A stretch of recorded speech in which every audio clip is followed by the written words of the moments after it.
Hello everybody, it's me, the Dayvan Cowgirl here, and welcome to a very exciting and special album reaction. Yes. Everybody, today we're gonna go a little crazy with this one because we're venturing into the world of metal. So, as some people have noticed in my videos, we do have a very interesting accessory here in my music reactions. The Sunbather banner, bro. When they announced the 10-year anniversary stuff for Sunbather back in 2023, I got a few things, and one of the things I bought was this big banner. And I used to have it in my bedroom for a very short amount of time, and then I finally convinced my family to renovate this room that we have here. And I was like, wow, I have like a big banner of one of the greatest albums ever made. So like, can I like put it in there? And they were like, sure, Violet. And I was like, thank you. That's why it's in here. But also, that is one of the greatest albums of all time. But like, not to just focus on Sunbather, because obviously Sunbather is like, you know, Sunbather. But to focus on their other music, let me give everybody a rundown of my history with Deafheaven and just tell everybody my thoughts on all of their projects. Alright, so first up, we have the demo EP. Very, very underrated in my opinion. Okay, I got the track list up here. Yo, the third track, I cannot pronounce the name of it. I'm just gonna keep it real with everybody. But that song, go crazy. It is very, very good. And I like Bedrooms. I like basically every single track on it. I think it's very, very good. The mixing on it is kind of bad, admittedly. But I kind of like the kind of rough around the edge kind of style of it. And I like the kind of demo-y kind of projects. Like, my very, very favorite band of all time is Boards of Canada. And Twoism by Boards of Canada is sort of kind of in the kind of similarity where it's kind of like a demo-y kind of project. And like, I kind of really gravitate towards like projects like that. And I think this one by Deafheaven is very good. And then we got their debut, Roads to Judah. This one, I will admit, is my least favorite project from them. But I do like it. The first song, Violet, is incredible. It's fantastic. I also really like Tunnel of Trees. But I will admit, it is definitely my least favorite. I think it's the one... I think it's... Weirdly, in a way, I feel like there's aspects of this project that are even messier than the demo. Like, I think the percussion on it is not like the greatest, honestly, and I really think you can tell that like they weren't fully settled in yet to like how they want to use chord progressions and like melodies and stuff like that. And I really find it so even more impressive when we get to frickin' Sunbather, bro. Oh my goodness. Their next project. Listen, like, I'm not gonna go into full detail now, because, like, we would be here for a very long time. But Sunbather is a masterpiece. It is one of the greatest albums ever made. I literally, like, I don't even know what my favorite song on it is. I cannot tell you, because Dreamhouse is a masterpiece. Irresistible is incredible. That's a big reason how I got so heavy into like piano, ambient, like melodic kind of stuff, is because that song, the title track is, if I really had to pick a favorite, like maybe the title track, but it's just, oh my god, Please Remember is so like eerie and like the soundscape and the buildup of it, but then just like that like acoustic like entry into it, and then like, you know, we get some more of like, you know, like just like, oh, the licks, and it's so good.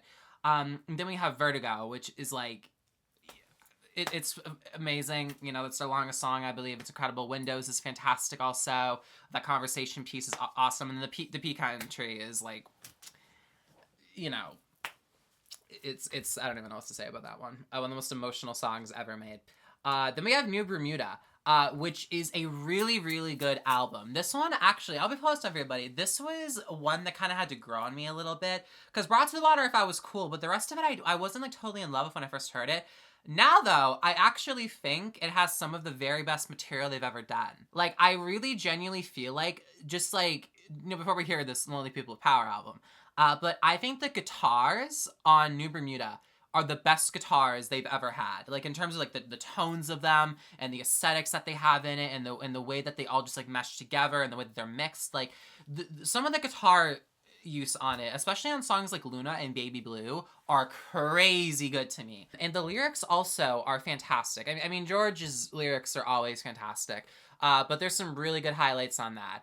And then, Ordinary Corrupt Human Love is, like, oh my god, that album is so incredible. Like that, like I like Sunbather is my favorite Deafheaven album. I know it is probably for most people, but like still, like that is my favorite Deafheaven album. But like Ornithopter Human Love is easily my second favorite, and I think it's just absolutely amazing. It's their most like grand work. It's their most cinematic work. It has like, in my opinion, like a really like special sequencing to it and flow to it. And also George's vocals on it are my favorite vocals that he's ever had. And I think he just like the grisliness of it at points, and like the aggression of it, but also sort of like the subtlety that's still there and the control there. It's just like the hugest of it. Oh, it's just amazing. An amazing, incredible album. And then Infinite Granite. Okay, this one's definitely gonna be interesting one to talk about. I really like this album. I really like it, like, a lot. There are so many fantastic moments on this album, and George's singing on it is gorgeous. It's fantastic.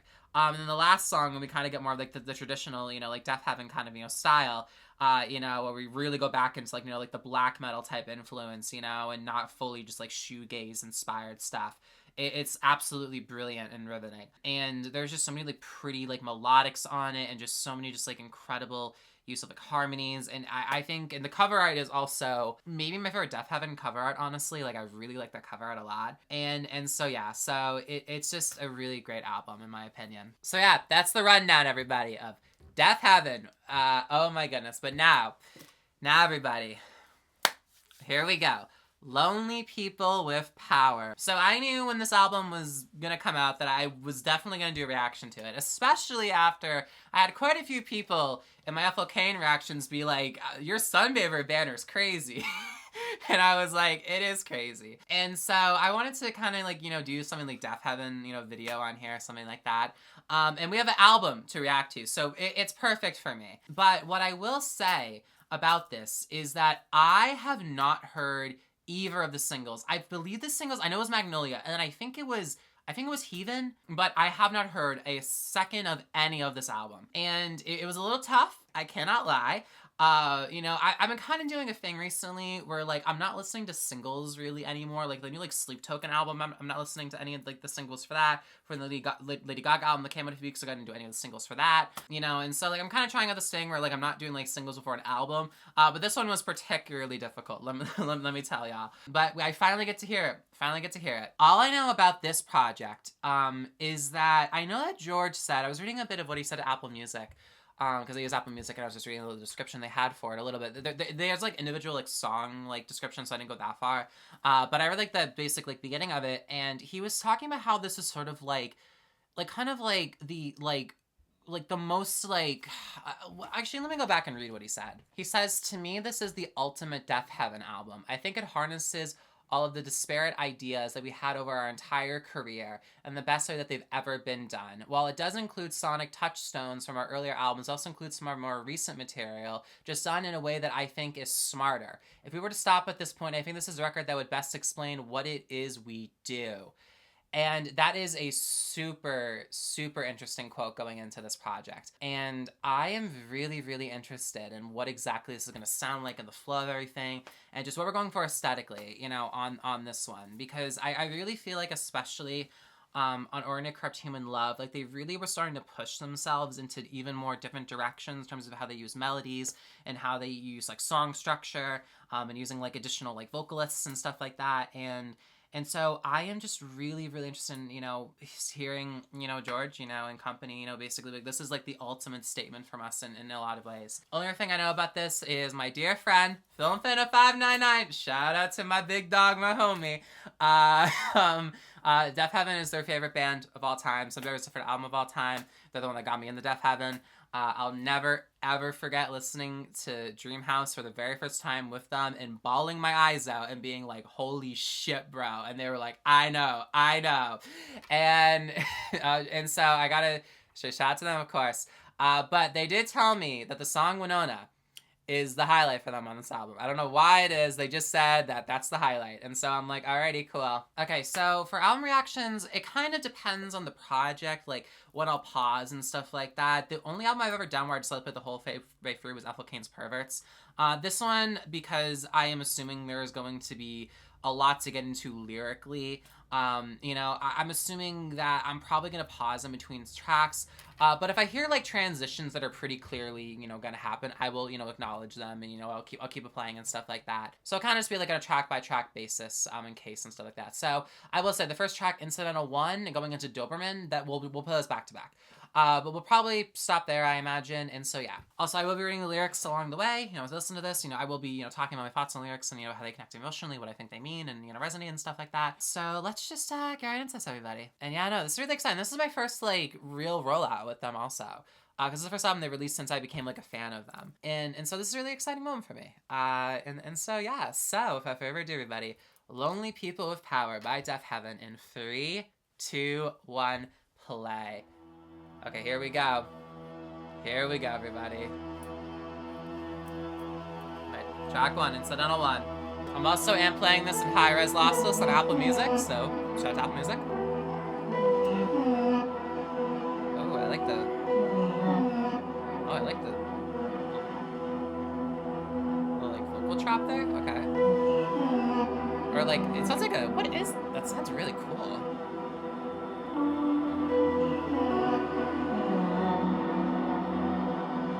The atmosphere is already terrific. It's already terrific. As usual with Deafheaven, but very cool.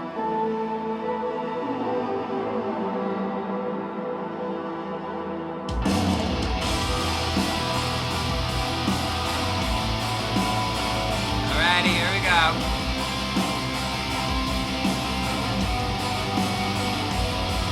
Nice, nice.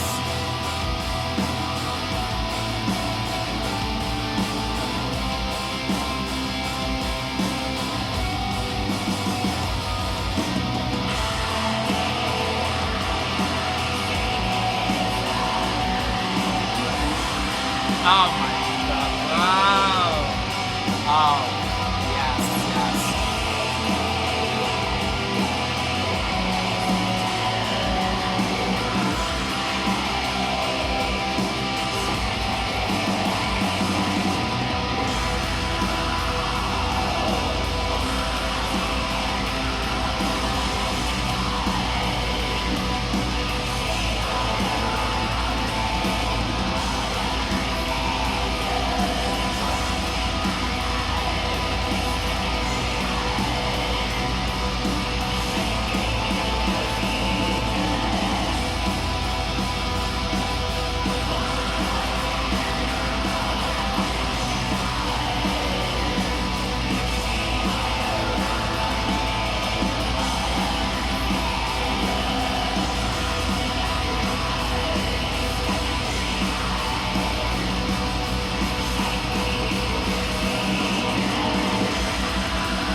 All of my failure trapped her in a dominion, shaking into seizure now.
reminds me of New Bermuda a lot. I like this.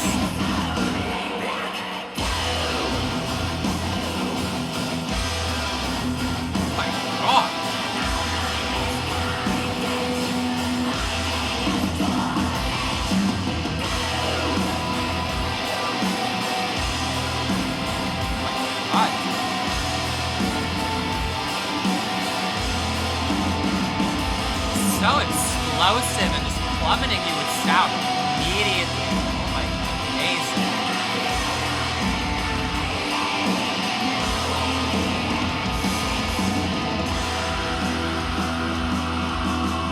Yes, I love it when they do this. They do so much where they just like crescendo and then go into these little like breaks here. Love it. I gotta say, the drumming on this track is fantastic right now. I gotta say that.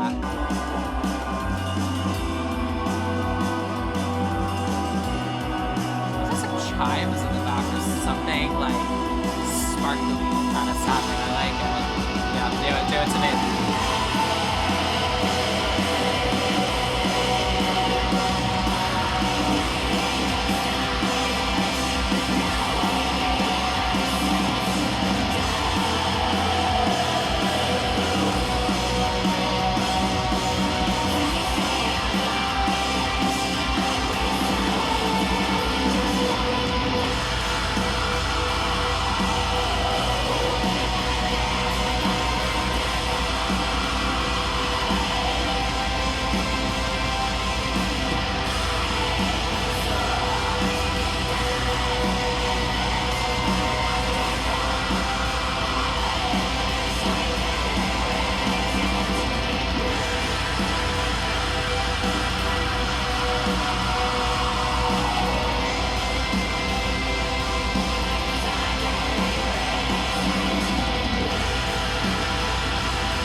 Man, dude, listen, dude, I don't care. We're only like really like one track in right now, y'all.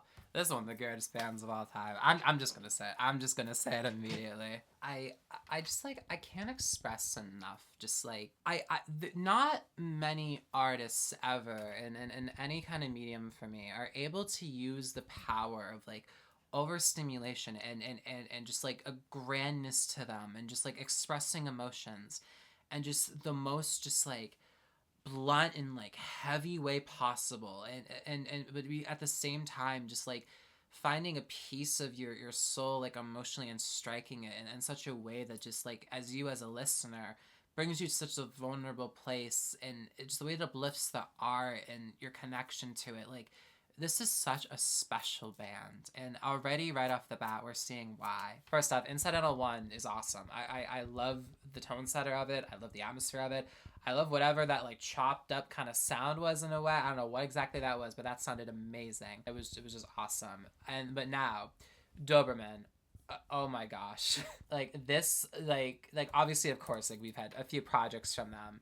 That, you know, of course, like, you know, starts with like pretty, you know, aggressive, just like massive like walls of sound and like aggression right in your face and just like just going for it right off the bat. And I love albums that start just so intensely like that. So I'm assuming Doberman and title, you know, let's talk about title first. I'm assuming is in reference to the dog. You know, that's what I'm assuming. I know Doberman can be spelled with like two N's at the end, but I also know it can be spelled with just one. So I say I'm just assuming we're talking about the dog here for a second. Just kind of doing some like basic research right now on Doberman dogs right now, y'all, on Google. And kind of what I'm seeing is that like they're very like loyal kind of like animals. One of the things here kind of says here on Google about Doberman dogs is like without proper training and socialization, Dobermans can exhibit territorial behavior or become overly protective, potentially leading to conflicts with our pets or visitors. Alright, that's kind of the lyrics of Doberman. The song is quite good. All decline I ceded from my fright, each dim year giving less to the light. suddenly present now. That's like that really struck me. Suddenly present now, because that gets repeated a few times throughout this song. So all decline I ceded from my fright. So each dim year giving less to the light. That's a great rhyme right there. Suddenly present now. So what I'm kind of gathering just from this beginning here is like, so all decline, that like feeds into this fright and feeds into this like darkness and terror and like in this like scary nature of your life, like all declines, being like seated like away from that.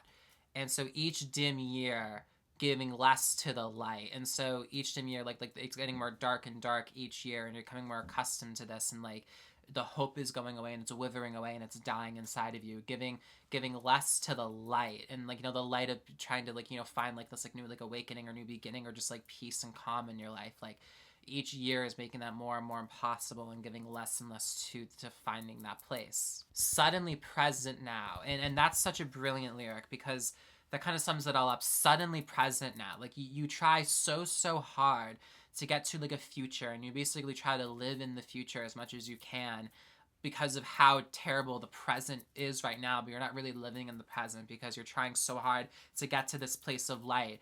And you don't really like try to like live in the moment because you're so focused on like the planning of everything and like getting to that goal, and like reaching a place of just like enlightenment and like accomplishment and then just like happiness and peace and like fulfillment. And then you're suddenly present in this moment when your hope is withering and giving up, and you're not feeling it as much anymore, and you can't, and it's not intangible enough anymore, and you're just suddenly present now in this moment, and you are faced with the darkness and the reality harsher than ever before. It's a really interesting way to begin the album.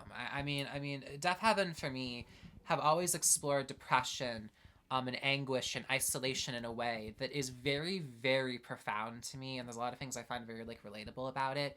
And so beginning an album like that is fantastic to me. All hail now that I had to look this up to make sure I pronounced this correctly. Panopticon? Panopticon. Okay, Panopticon. Okay, cool. Okay, so all hail the Panopticon. See all around me, all of my failure, trapped under this dominion, shaking into seizure.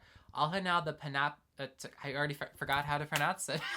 That's so unbad for me, honestly, to forget how to pronounce it immediately.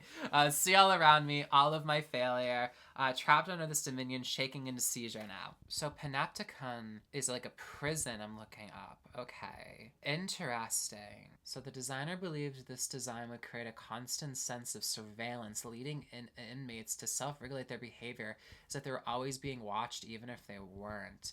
So all hail now to this prison type place, this place where you're being like held, like your soul is being held, and like it's a place where like you're constantly being watched, and you're constantly like being like addressed and like under like surveillance, and like there's no break, there's no like air, like there's nothing there to feel free, and as yourself as your soul, like because clearly that we're going into like sort of like the human's relationship with like the soul here.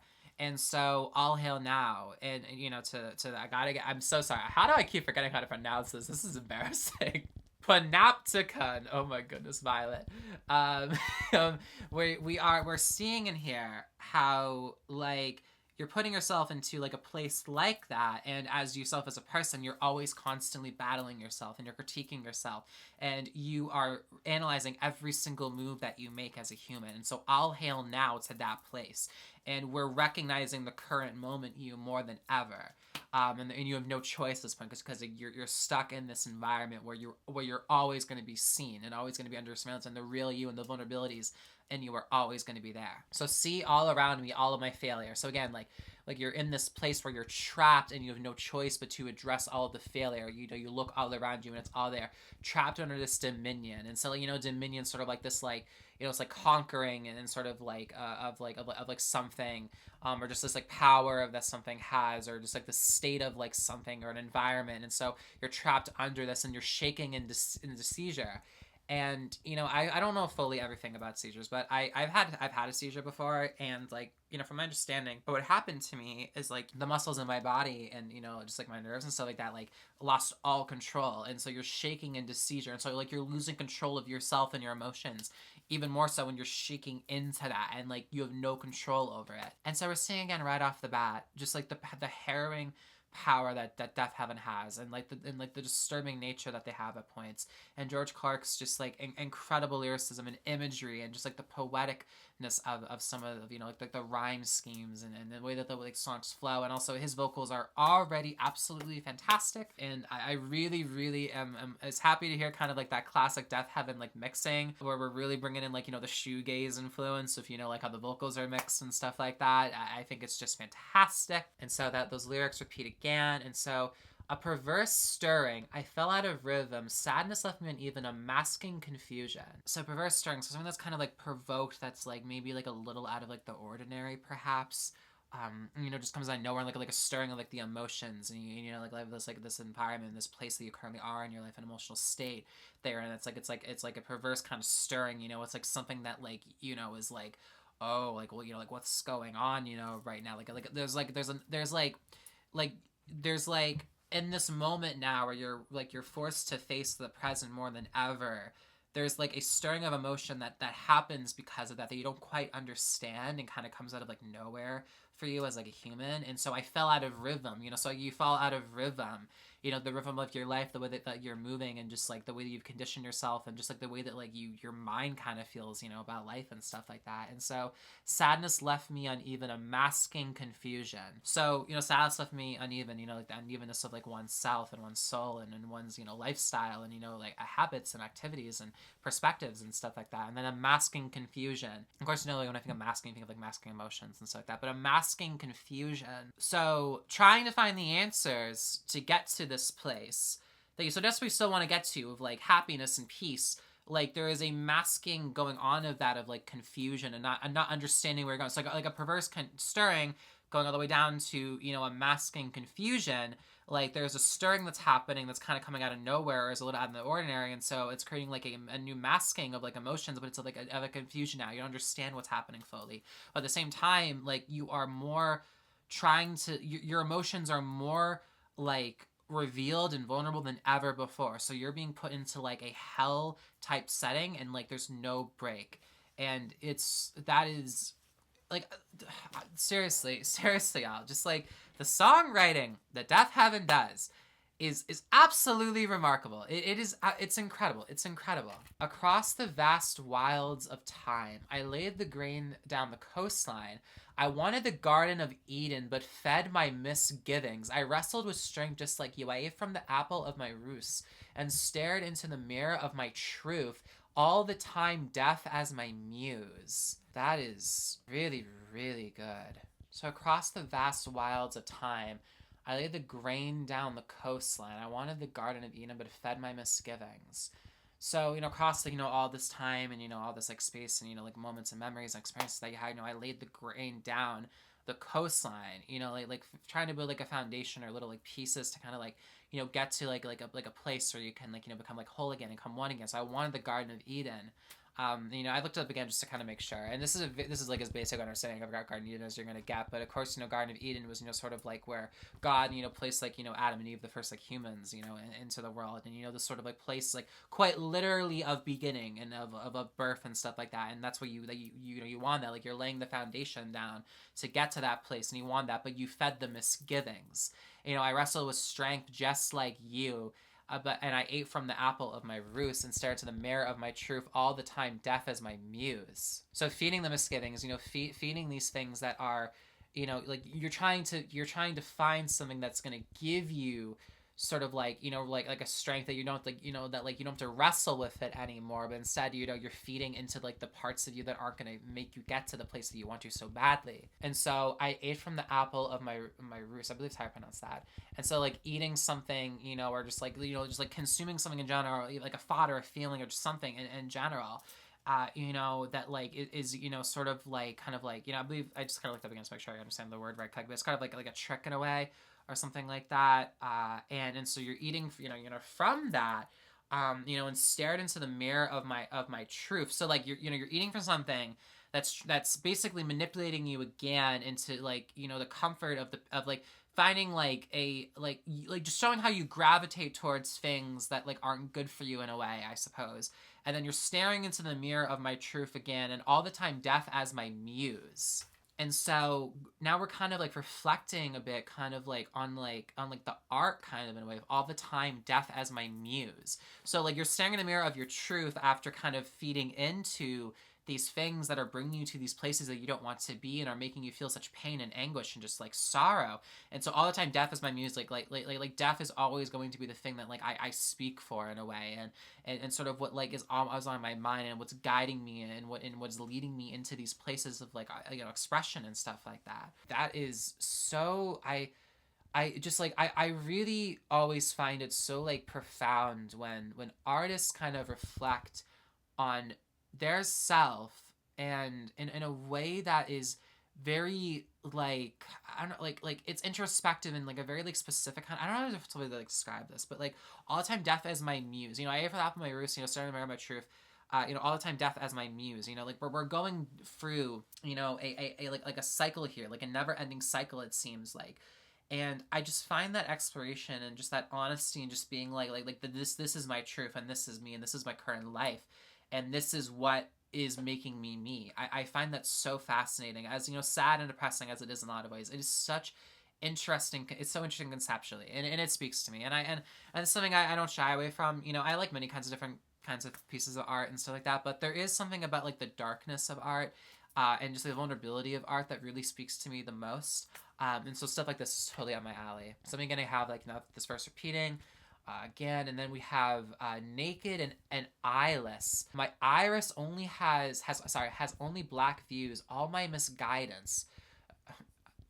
The way that this is flowing is so good. Hiding as torment grew, alone on an island, knowing the exits too. I want to jump to the end here. Alone on an island, like you're alone in this own place, this isolation, but knowing the exits too. So you like you know how to get there, but you can't get there, or you're choosing not to go there, because like you only know life currently in a way where you keep like feeding into things that like aren't good for you, and you don't know the way out. And and as a confusing, like a masking confusion, like you don't like, there's even more like questions that you have, more than answers. And so but where the exits are, but there's so much like little like subtleties to it, or like little like key points to it, or like doors to unlock first that like you're never going to unlock, it seems like, in the current state that you're in. But if you do that you can go for the exit finally, in a way. That's kind of how I'm thinking of it in a way. So iris is a flower, very pretty flower also. So iris black is a specific type of iris flower known for its deep midnight purple. Almost black, okay. I like me, my deep purples. Almost black, I like that kind of thing. My iris only has black views. So like a typical sort of like iris flower, sort of this like purpley kind of color, but there is ones that like barely have. That's brilliant, bro. Oh my god, wait. So like my iris, the one that I have, it only has black views. Like it's that kind of flower that barely has that purple in it, like a regular iris flower does. That is so brilliant. And then all my misguidance, hiding as torment grew, alone on an island, no next to. So like all the misguidance that you've had in your life from yourself or other people, hiding as torment grew. So again, like as the torment grows, as like you're becoming more and more isolated, you hide more, and you become more into sort of like a like self-destructive kind of state, or a more like downward spiral kind of state and stuff like that. And so again, like alone on an island, like you're alone, isolation, like fully, but the exits to this place, but like you can't unlock them yet, because like your iris kind of has to fully come that like purpley kind of color, but right now it's like barely, the purple's barely there in a way. Incredible. I gave into silence, knowing the exits too, facing the violence. I wrestled with death just like you. Oh my god. So I gave into this silence. I gave into this just like numbness and this coldness and this quietness, and knowing the exits too. So like you're giving into sort of like the end. you know, the end, the voices are no longer there, you know, like the answers that you're trying to get, like you're no longer going to try to, you know, get them, you know, but knowing that it's just facing the violence, you know, like you're fully just facing on just like the torment and the pain and the self-destruction and the self-harm stuff, you know, and all this stuff, you know, like you're facing it now and you're just like embracing it fully and you're looking right into it, you know, and it kind of in a way, you know, like facing, you know, a mirror of truth in a way, like, you know, now you're going to face like the violence of it and just like the self-destruction and self-hatred that you have for yourself. And so I wrestled with death just like you. And of course, you know, because death, you know, is a major theme in a lot of Deafheaven songs, of course. And, you know, just like the end, you know, and just like giving into the end and feeling there is no way to find a new beginning, no way to get to a Garden of Eden, find a place where quite literally represents birth and stuff like that. And finding an enlightenment from like a God kind of, you know, like standpoint, a religion kind of standpoint also. So many fascinating ideas already going on in this song. And this Panopticon, I sought death in this Panopticon, suddenly present, all hail, suddenly present. So again, like, I sought death in this place, like I want the end finally, and like in this place where it's like there's no way to escape that feeling. And so you have no choice to be suddenly present now. Like after all this time of this energy and like resources and just like and conversations of people and connections you have with people and that like you're just sodding death now in this place where you have no choice but to be confronted constantly, and other sources confronting you or like the comforts that you usually have when they like, you know, face you about your vulnerabilities. Now it's like so negative, and now you're suddenly in the present now. Like you can no longer like escape, you know, like you're in this like prison type setting, and so you're suddenly present now with all you have is your truth in that mirror, and like and you're giving into the silence now, knowing the ways to get out of this, but you're facing the violence. And I wrestle with death just like you. Absolutely brilliant, absolutely brilliant. This band is one of the best bands of all time. And this is, right here, proof as to why. Nobody writes lyrics like George Clark does. Nobody does. And no band, in my opinion, does this black gaze sound as well as Deafheaven does, in my personal opinion. I'm not extremely versed in it, admittedly. You know, I'm sure there's people who are watching this that more normal about like the black metal, you know, shoegaze, you know, combination type style. I am sure of that. But in my opinion, there is just such a authenticity to it, and such like a genuine power and just like overstimulation to the sounds they create and the walls of sound they create, and just like the grandness of it all that is so emotionally captivating. Because at the end of the day, Deafheaven is such an emotional band, and the way that I connect to it emotionally is unlike many artists, honestly. And this is another great example as to why. Such a fascinating song. Great song. Again, vocally fantastic. And so, yeah, let's finally keep it going, y'all. Let's keep it going. Alrighty.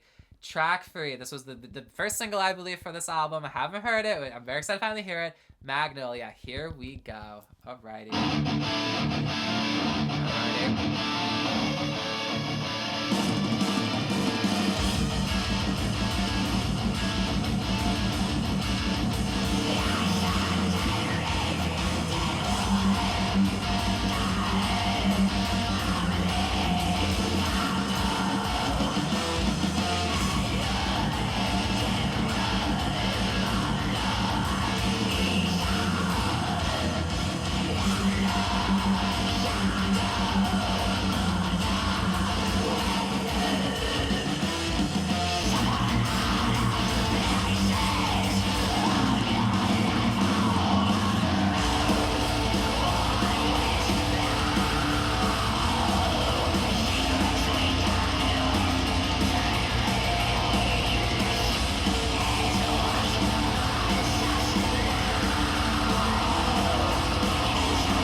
God, dude.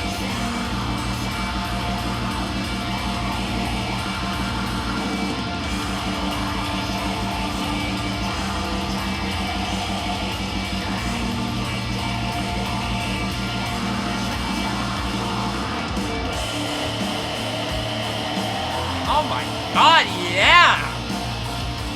Oh my fuck, yeah, dude! Oh shit!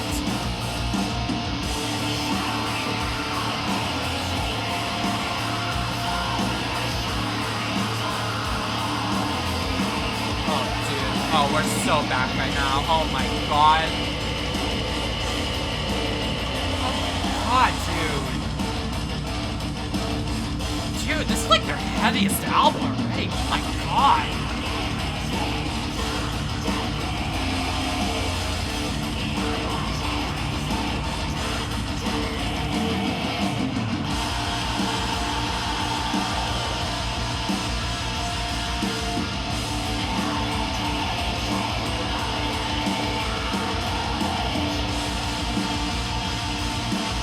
Oh my god, that guitar tone right now, oh my god.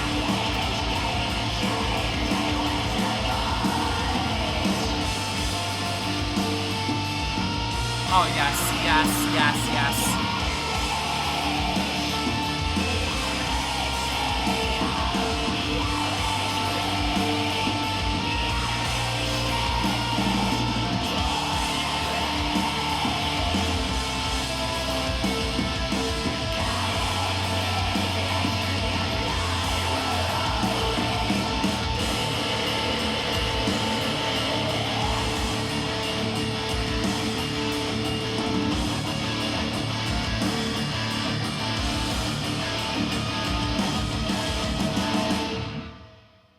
Oh, okay, y'all. I, oh my god, y'all. This album lyrically is absolutely incredible right now. So when the song first started, I was a little sort of like, okay, where are we probably going? Because the way that George was kind of like finding like his pocket, you know, within like, you know, like the guitars and stuff like that, sort of like, you know, like the progression of like the chords and stuff like that, you know, I was sort of like, okay, this is a little like interesting so far, but then like when it hits like that 1 minute mark, y'all, it goes crazy. Oh my goodness. Okay, first thing I gotta say right off the bat, Magnolia. With what this song is talking about, I am heavily thinking right now of Paul Thomas Anderson's incredible movie Magnolia, specifically with Tom Cruise's character. Okay, spoilers if you haven't seen Magnolia. But Tom Cruise's character, a major part of his character in the film deals with his relationship with his father, and how his father basically is the person that sort of influenced, like, really how he emotionally, you know, like, thinks about things, and the decision makings that he has, and the traumas and stuff that he has, you know, really stem, you know, from his father and stuff like that. And something that, you know, George talked about before, you know, on Peak Entry, you know, for example, from, you know, the end of Sunbather, you know, but like about his father, and you know, and stuff like that, and you know, about, you know, just like, you know, I have my father's blood, you know, you know, I cannot be loved, and, you know, and stuff like that. And, you know, I'm just gonna kind of jump to, you know, what he says here is where is it? Yeah, so show me now everything that I offer. I saw my own father lay the ground beneath me. I owned everything thought to be.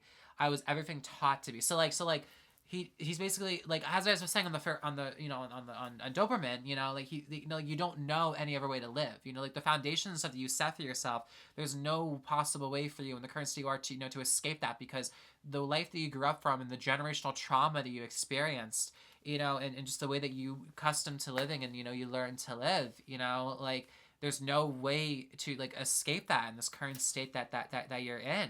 You know, show me everything that show me now everything that I offer, like myself, that I personally as a person have grown and developed, and that I offered, you know, because I saw my own father lay the ground beneath me, like the you know, the ground that I walk on, the ground that like I set foot on every single day, you know, stems from my own father, a negative influence, like a trauma influence, and I owned everything thought to be. So, you know, like what you thought life was to be, and your ideals of it, and your perspectives of it, you know, I owned everything that like was thought to be, and I was everything taught to me, and those things were taught to me and shown to me. And wow, that is so brilliant. Oh my goodness. And so that's kind of what I'm assuming Magnolia is kind of referencing to. I mean, let me look up the definition of Magnolia quickly. Magnolia is sort of like a tree. So yeah, so that makes sense. You know, like a tree, like a family tree, sort of like how Ethel Cain kind of described it on, you know, Preacher's Daughter. You know, and sort of like, you know, how that generational trauma works, you know, with like a family tree type thing. So Magnolia, like the tree. Again, I'm kind of assuming a bit like a reference to maybe like Paul Thomas Anderson's, you know, film Magnolia. Fantastic. Wow. Okay, let's go for the entire song right now. Before I say anything else, though, actually, the production on that, especially when it hits that halfway mark, dude, the guitars on this are going crazy. I wish I knew more about like how metal music and stuff is produced and stuff like that, and more about like how like like its performance of that. Admittedly, so I can't go into too like in depth with some of that because I'm just not knowledgeable about it. And I don't want to act like I'm knowledgeable fully of it, but like the guitars on here are so heavy sounding and they're crushing. But there's just like an energy to them and just like a spark to them that just like gets you going and just engrosses you even more into like like the sounds and the mixes of everything and just like and the song and just the words and just incredible. So let's get into it lyrically, which is again, as I basically already said, absolutely terrific. As usual. With George and his lyrics. I sat and reflected on the only photo at your funeral on the easel, and the shadow of the willowed sacred heart, where we started wanting, weeding, severn autumn, places of your life overgrown.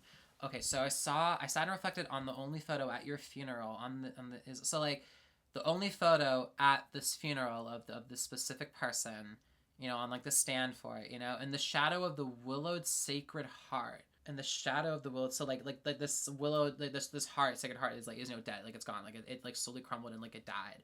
And in the shadow of that, where we started wanting, weeding, severn autumn, places of your life overgrown. So where we started wanting, weeding, severn autumn, so where we started wanting, so like where you started wanting sort of like an escape from this individual, maybe I'm imagining, and like kind of like trying to like weed out those influences of parts of your life, and severn autumn, places of your life overgrown. So like maybe like part of where you grow, you grew up and stuff like that, and you're living in a place in your life where these forces and these places you're trying to find like certain like therapies and stuff like that and comforts, like you're not gonna be able to get that there because these places of your life have overgrown and overstayed their welcome. And so you can't weed them out anymore. So where you started to want them and started to weed them out, you can't anymore because they've overgrown too much, and you can't stop the growing. And wow, that is so good. Okay, warm winds blow, secrets we die with, trembling weakness is what haunts us now. Inside the windows, what once made us proud. Okay, so warm winds blow, so sort of like the wind, kind of like blowing and like kind of like exposing the truth a bit more, or like kind of like penetrating through, like creeping through like the crevices and stuff like that. It's like a warm kind of temperature. Blow, secret. So like the truth's kind of going through like this wind. Secrets we die, with trembling weakness, is what haunts us now. And so there's like secrets out with trembling. So there's like a vulnerability that comes out with these secrets, and like there's like a trembling to like a fear with it. It's what haunting us now. Like these true like deep confessions we want to make about ourselves, but like you're dying with them because you're still so scared to confront them. But it's what haunts us now. Inside the windows, what once made us proud. So windows maybe sort of like is it like window kind of like a physical like house, like church kind of setting, or maybe it's sort of like a like window like reflective kind of thing, the what's made us proud, like the people that we used to be and the foundations we grew upon and the lessons we were taught and the way we were taught to live and learn is what inside the windows of that. And like that's how you can really look through and see into the world of your own view, is inside of that, of what once made us proud. We were proud to be that, but now we're holding these secrets with trembling weakness, and we're dying with that, and it's haunting us now inside of those windows, looking through that perspective you had on life of what once made us proud, and we were proud of that, and now it's our biggest weakness, and it's what's crumbled us so much in life. Brilliant. Hopefully that made sense how I explained that, but it's brilliant. Okay, then we have, I owned everything thought to be suicidal mania. I was everything taught to me, drinking deeply the truth of my grief. But what else could be? Everything was written, I saw everybody plead. So I owned everything thought to be suicidal mania. So like that like suicidal mania, like that like end of life feeling that like you're having and wanting and just like that numbness, and like you owned everything you thought to like be that. I was everything taught to me, drinking deeply the truth of my grief. So like maybe like drinking like alcohol or just drinking something in general, like the truth of my grief. And so like it's coming out more, like the truth of it all. There's a quote I've heard, like a drunk mouth is like a sober mind, something like that, for example. And so I was everything taught to me. And so you're reflecting on like I owned everything thought to be suicidal mania. I was everything taught to me. Like these suicidal manias come from things that were taught to me, and I'm drinking deeply the truth of my grief. and so you're drinking even more and more, like that truth of your grief, or maybe like it's like you're quite literally drinking, and so like these confessions are coming out, like these secrets that like you thought you're gonna die with, that are making you tremble, and maybe are now coming out. But what else could be? Everything was written. I saw everybody plead. So like your life is already written for you, basically, and and like what else could be? Like this is how you are, and this is the life that you've been given. And wow. And so I saw everybody plead. Wow. Oh my god. And then we have the chorus again. Okay, then we have, show me now everything that I offer. And I saw my own power lay the ground beneath me. On everything thought to be, I was everything taught to me. So going back to what I was saying again about this, like talking about, like quite literally the influence now, like I saw my own father lay the ground beneath me. And I don't know if like this person about the funeral is maybe like his father himself. I mean, if you think about, if the title is quite literally a reference to Magnolia by Paul Thomas Anderson, then like, again, spoilers for the film, but like Tom Cruise's character's father is like literally dying in that movie, like, and he's revisiting the trauma with his father and how it's shaped him to be. And so that would make sense. Like now going back on this, kind of like beginning it with being like, like reflecting on all of this, and, like bringing to the place, and, like you thought you own these things, but like, no, it's just like how you were taught to be, in a way. And it's sort of like that, like the harm that a guardian or parent can show to you, unfortunately. And now we have the end of it, with all the tapes and all of the letters. At heaven's gate, standing with the guards, my love is endless. Everything of you is me. Every step is toward the grave. Could it be flesh and blood were all we gave? Okay, so all the tapes and all the letters. So like these like confessions, maybe these goodbye letters, or like suicide notes, even maybe just confessions, I suppose. At heaven's gate, standing with the guards, my love is endless. So like there is like a love still in you, and there is like there is like a goodness in you, and you're at this place, standing with like the guards, like guarding that place of love and enlightenment and happiness and peace and light, and light. My love is endless. Everything of you is me. Every step is toward the grave. Could be flesh, but all we gave. So so at heaven's gates with the guards, my love is endless. So like there's like my love is endless, maybe like talking about how like that like respect and stuff for the way you were raised by a specific person, even if they were abusive towards you or terrible towards you, like that love that you still have is like there, like it's still there, and there's like a like you can't like disassociate from that or disconnect from that. And so everything of you is me, because of that. And every step is toward the grave. So at the same time, every step though is toward the grave, because it's killing you and it's harming you. And so could it be flesh and blood were all we gave? Like literally all we gave was just our flesh and the blood that we had inside of us. Is that all we gave? Like our literal human skin, was that all that we're giving right now to like the ground and stuff, and the blood, we're all we gave, like the blood that we, bled, and, we shed all this stuff. And wow, absolutely terrific. Absolutely terrific. What a song. What a great song. Alrighty, let's just keep this album going. This is a great album so far. Track 4, The Garden Route. Here we go.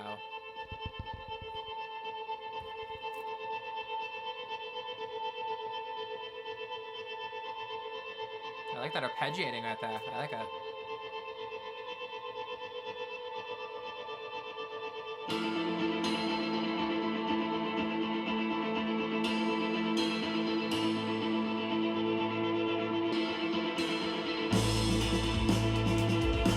Nice.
like guitars, like as like in like kind of like a chorus type setting right now.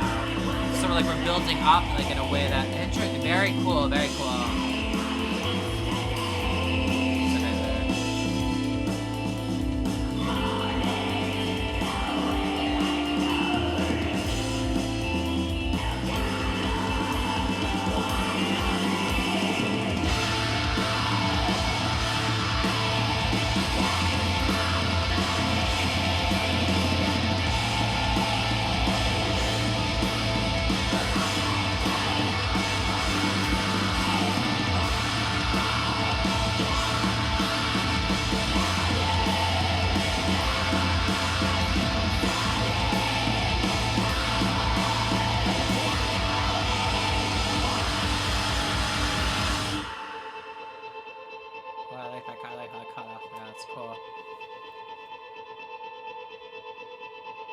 Now we're going back to the beginning with, okay, yeah, with this. Oh, that was cool, that was cool, I like that, that was cool.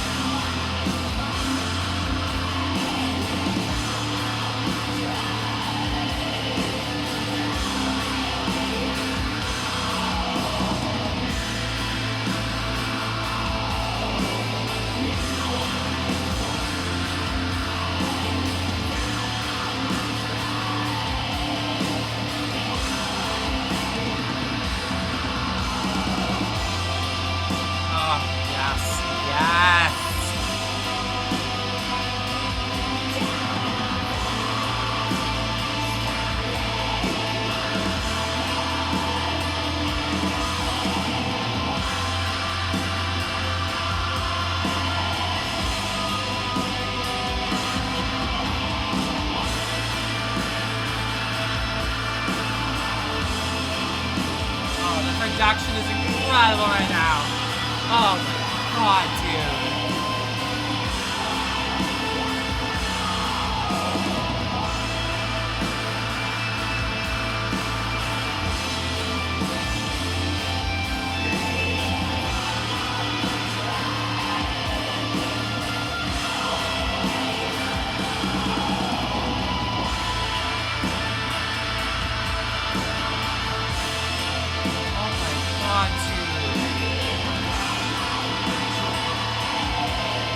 Motion right now with those guitars? Oh my god, dude.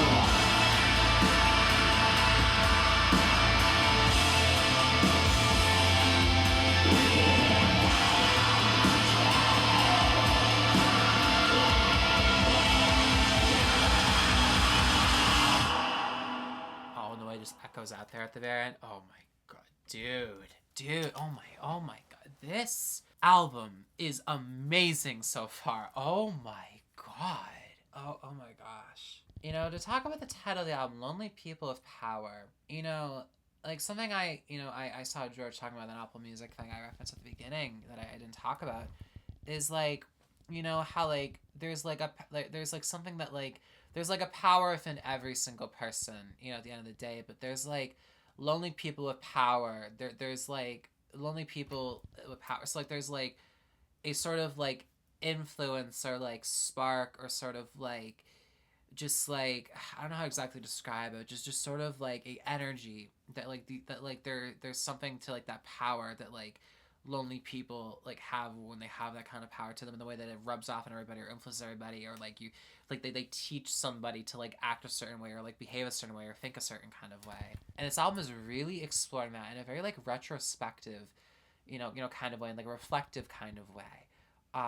And those are like in a lot of ways the hardest kind of songs to write, you know, because you're really confronting oneself so heavily, especially when you're kind of addressing like generational trauma in a way. There's a lot of sensitivities there, and there's a lot of delicacies there, and the way that this album is exploring all of those complexities right now and nuances is brilliant. It's brilliant. Lightning fell and I stood steeping in light. So, laughing a brilliant for returning back to your smile. Okay, so lightning fell and I stood steeping in light. So sort of like soaking into like the light of like the lightning, you know, like steeping, sort of like you're getting like every little bit of like, you know, like like nuance and sort of complexity, you know, like out of like, you know, steeping into something or steeping into that light.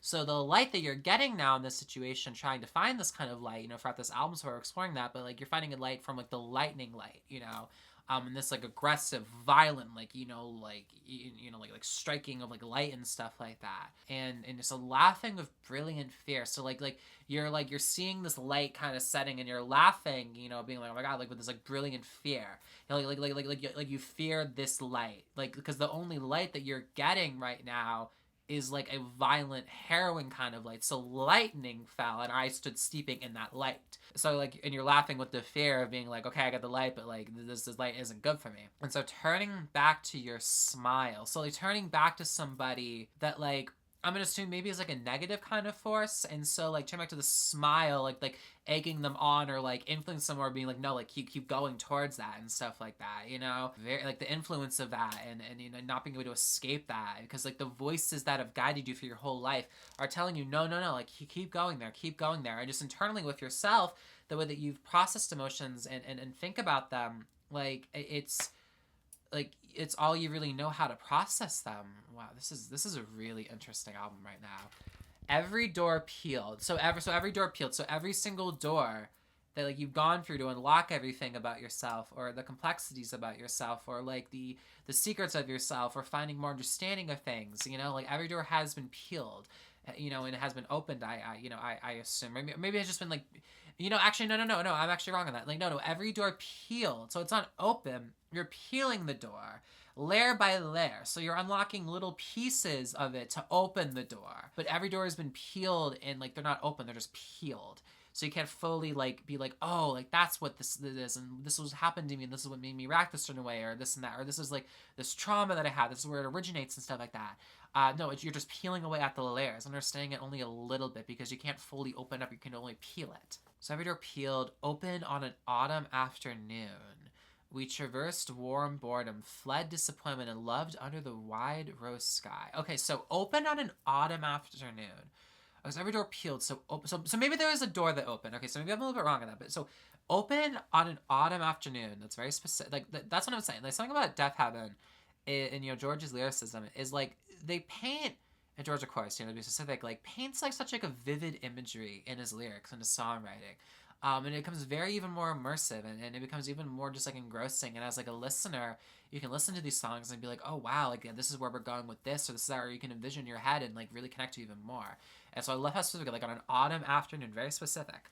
You know, the sun sets like, you know, earlier in the day, you know, and stuff like that. And so open on an autumn afternoon. So we're, you know, going into wherever this place is, and we traversed warm boredom. So we traversed like, you know, warm, this like boredom of life, or this, you know, just like, you know, this just like sensation that you have, and this like boredom with it. And so, you know, you fled for that disappointment of your current state that you're in your current life, and you loved under the wide rose sky. And so like maybe like you're like loved under the wide rose sky. So like you're feeding into this like intimacy you're having with this like whatever this is, like a person, or like a feeling or something like that, and like loving under the wide rose sky. Like you're trying to like traverse and you know and go through, you know, like these sensations that have like guarded you, and you know that made you feel claustrophobic for so long, and you're trying to find like a connection, you know, through all of that, you know, and you're doing it under like the wide rose sky, you know, and like there's like a wide, you know, like sky sort of like, you know, setting right now. And so there is sort of like a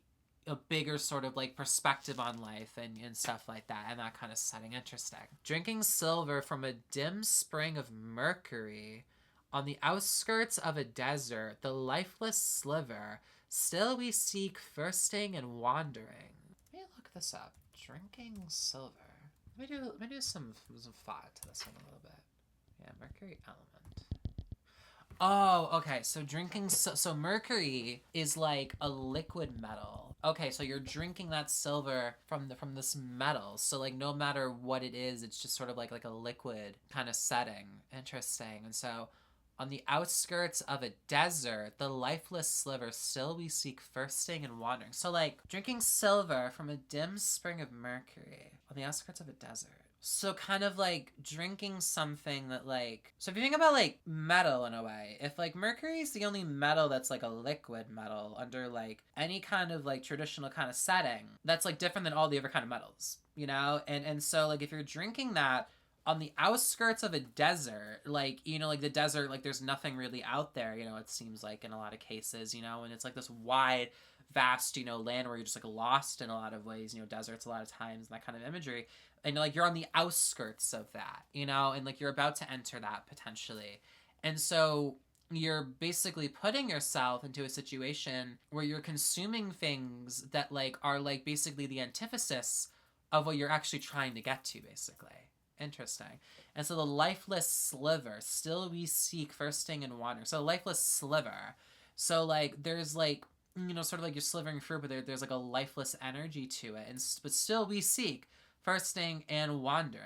And so like there's like this thirst of, you know, for, and there's a craving for it, and then we're still wandering through it and trying to like, you know, navigate everything and like, you know, wander through everything. Interesting.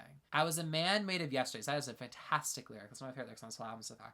I was a man made of yesterdays, mornings glowing like coal, blinding me every day, legs buckling together when moving. Okay, so I was a man made of yesterdays.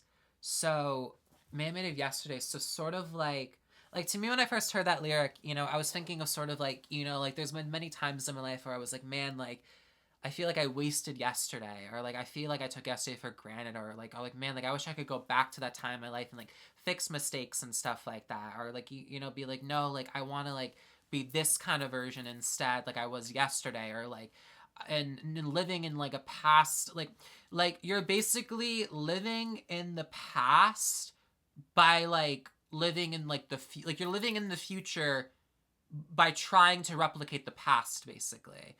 You're not really living in the present moment and stuff like that, which we've already explored on like the beginning of this album and stuff like that. So mornings glowing like coal. So glowing like coal. So like coal. So think about yesterday. So coal a lot of times, you know, glowing like coal will like you know like they last a little bit, and they're sort of like a like, you know, like a glow that comes from like the inside core of like a piece of coal. And you know, and a lot of times it, you know, you have to kind of like leave it out overnight and stuff like that, you know. And you know, like also like, you know, with ash and stuff like that, with fire and stuff like that. And so mornings are kind of glowing, you know, like that coal, like that fire you had, you know, from the yesterday. And so it's so, but that's blinding the everyday, because you're still living in the yesterday, and you're blinding the everyday, and you can't live in the everyday. You can only live in the future by thinking about the past, because the past is still alive, like how coal from the night before, for example, is still hot and still has a glow the next day. This is so good. Legs buckling together when moving. So like legs buckling together, like they're getting like intertwined, or you know, like you can't like fully like, you know, move and operate and stuff like that. You know, like when you're moving, like moving through, you know, like the ground and stuff that like, you know, like you have, and like, you know, the foundation that you've set up for yourself and stuff like that. You know, like legs are buckling together when moving, like you're not able to like, you know, like move, through that, like you feel trapped, basically. Now I'm faced from the east and rushing to the crest of the valued vast, sterling purple echoing vest west. Oh my god, Violet. Echoing west. Oh my goodness, sorry, my apologies. I'm keeping that in. Now I'm faced from the east and rushing to the crest. So like you're faced like from the direction that you're trying to go in, and you're rushing to like the crest. Okay, let's look this up.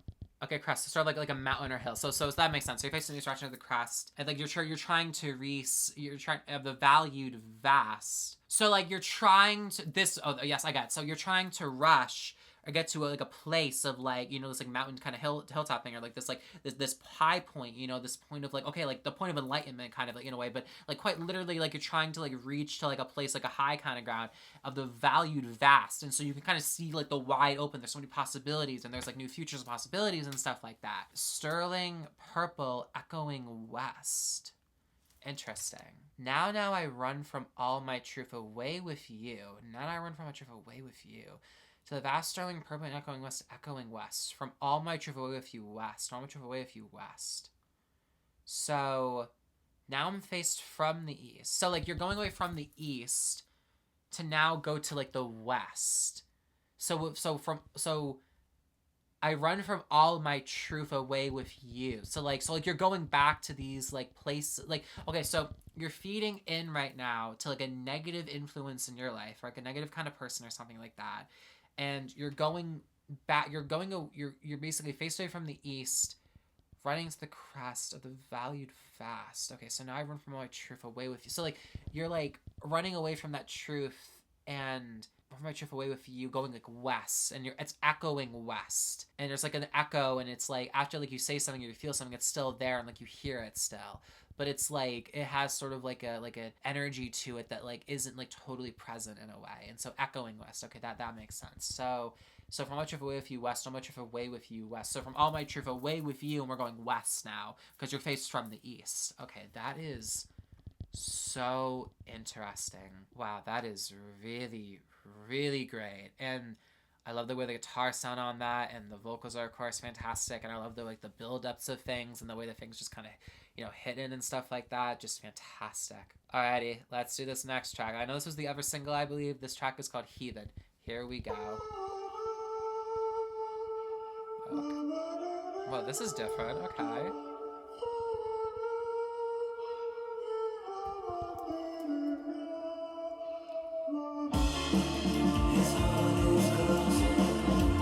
What?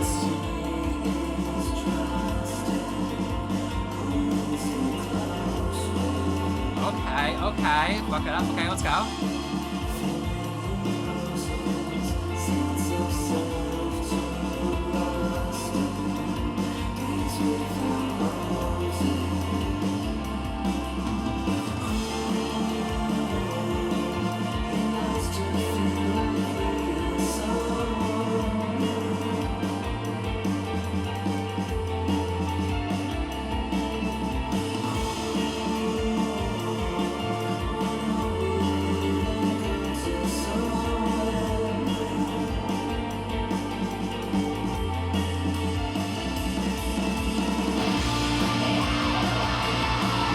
Oh, that switch up is fantastic. Oh my god, yes.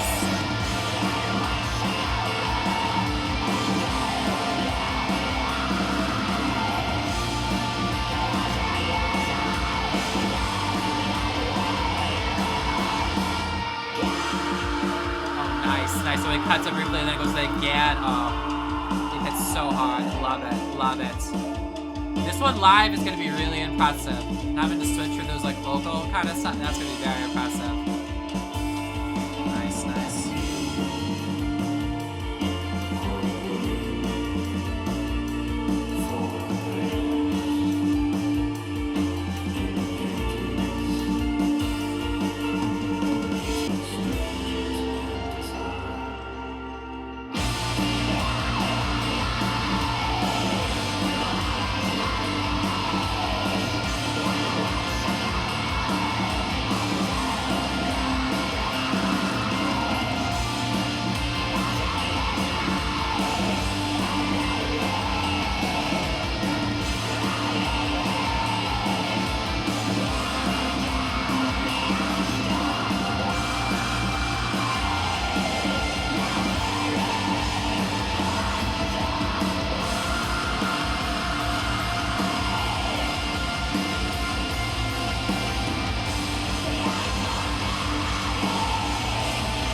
Drumming is amazing. Oh my god.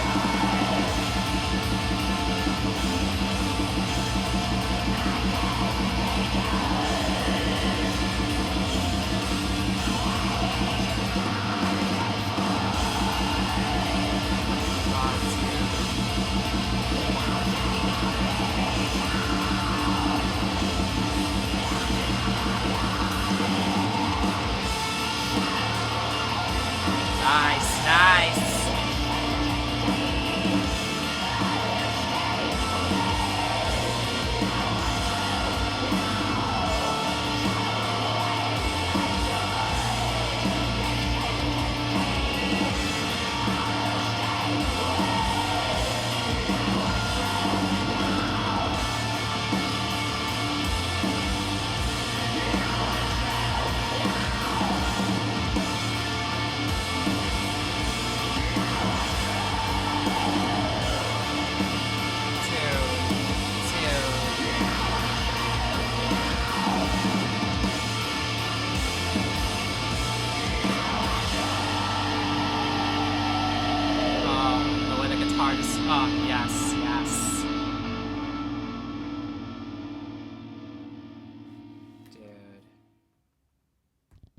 Dude. The way that Deafheaven ends their songs is so, like, poignant, and it is so just, like, precisely exactly what the songs always need, and the emotional gut punch of it, like, oh my god, that was such a good ending. I mean, the whole song was good, but that was a good ending. This album is so good. Like, we're only 5 tracks in.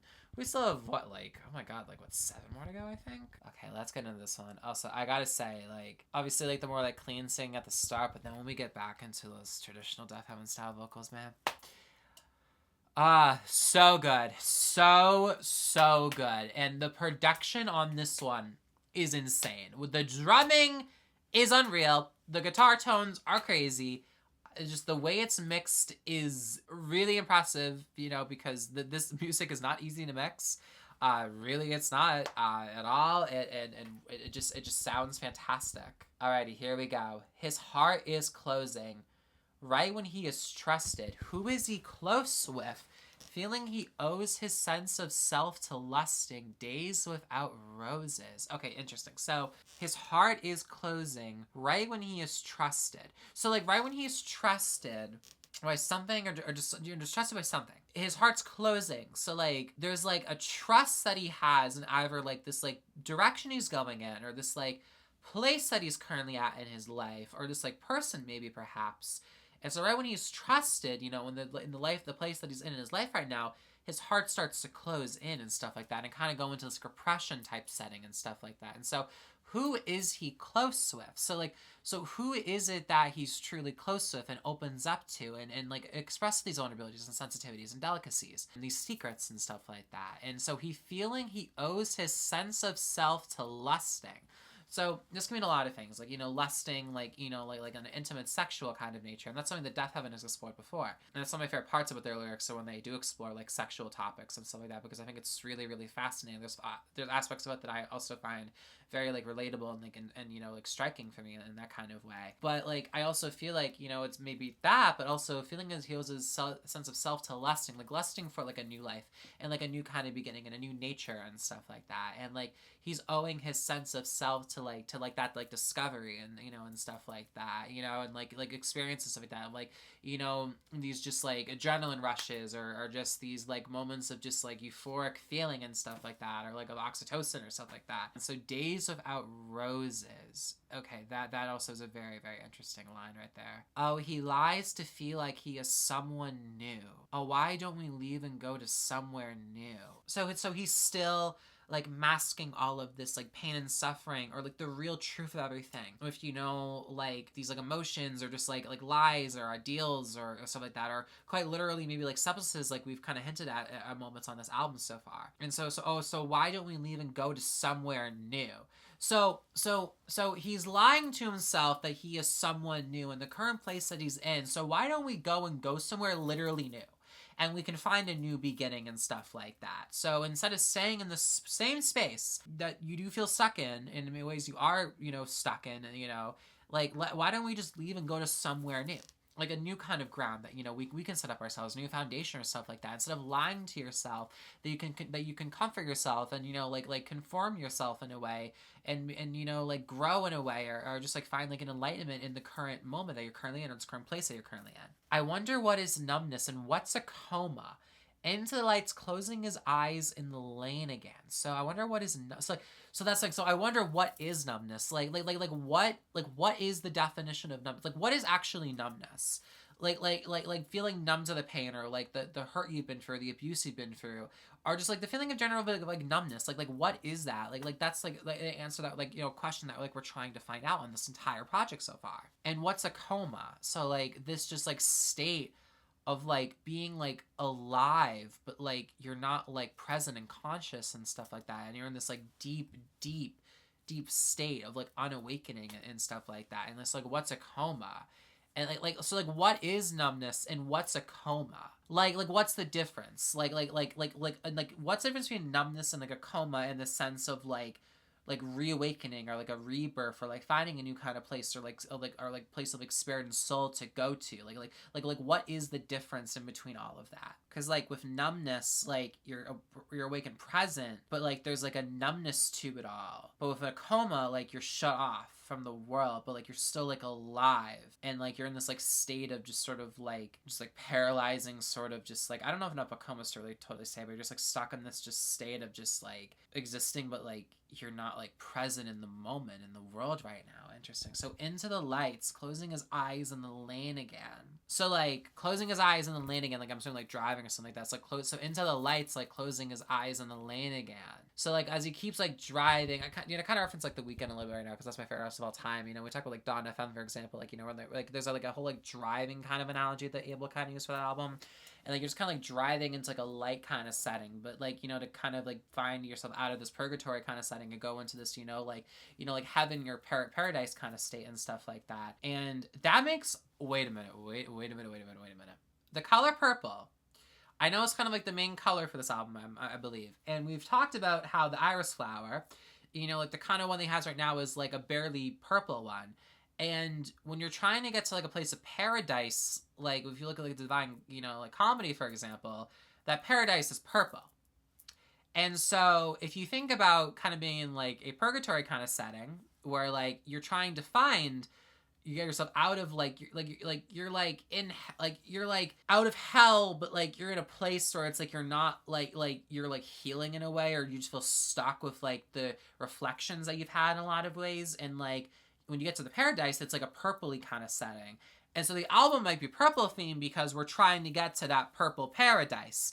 But like the iris flower that you have, for example, like to represent that purple is barely purple right now. It's mainly black. And so Into Light's closing his eyes in the lane again. So like you're in this like, you just say like purgatory kind of setting, and you're in this lane, you're trying to drive through it, so into the lights, but closing his eyes in the lane again. So like he's not gonna be able to see, you know, like you know, through that into which path to take, basically. He quit looking for the pairs in paintings, intimacy and its meanings, leaving fondness for weakness, strangers and desire. So he quit looking for the pairs in the paintings. So like, I'm just going to think of it right now. It might have a different, more complex meaning. If it does, somebody please let me know. But the way I'm just thinking of it right now on the kind of like a basic level is he quit looking for the pairs in paintings. So like, you know, like these like visual representations of like what like an ideal kind of state is, or like a place he wants to go to.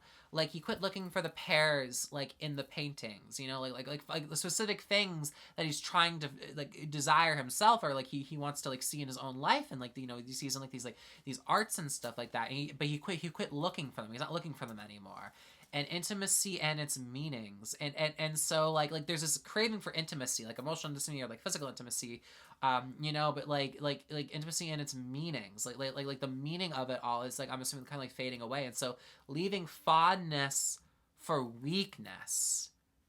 So leaving fondness for weakness. So like you're leaving like the fondness and like the healthy explorations and you know, experiences of these you know, these like desires, intimacies you have, like, you know, for like this like weakness kind of setting, and strangers and desire. So like there's like things like you don't fully understand, and you like desire that more than the things that like you like know that like you can like get to and like achieve.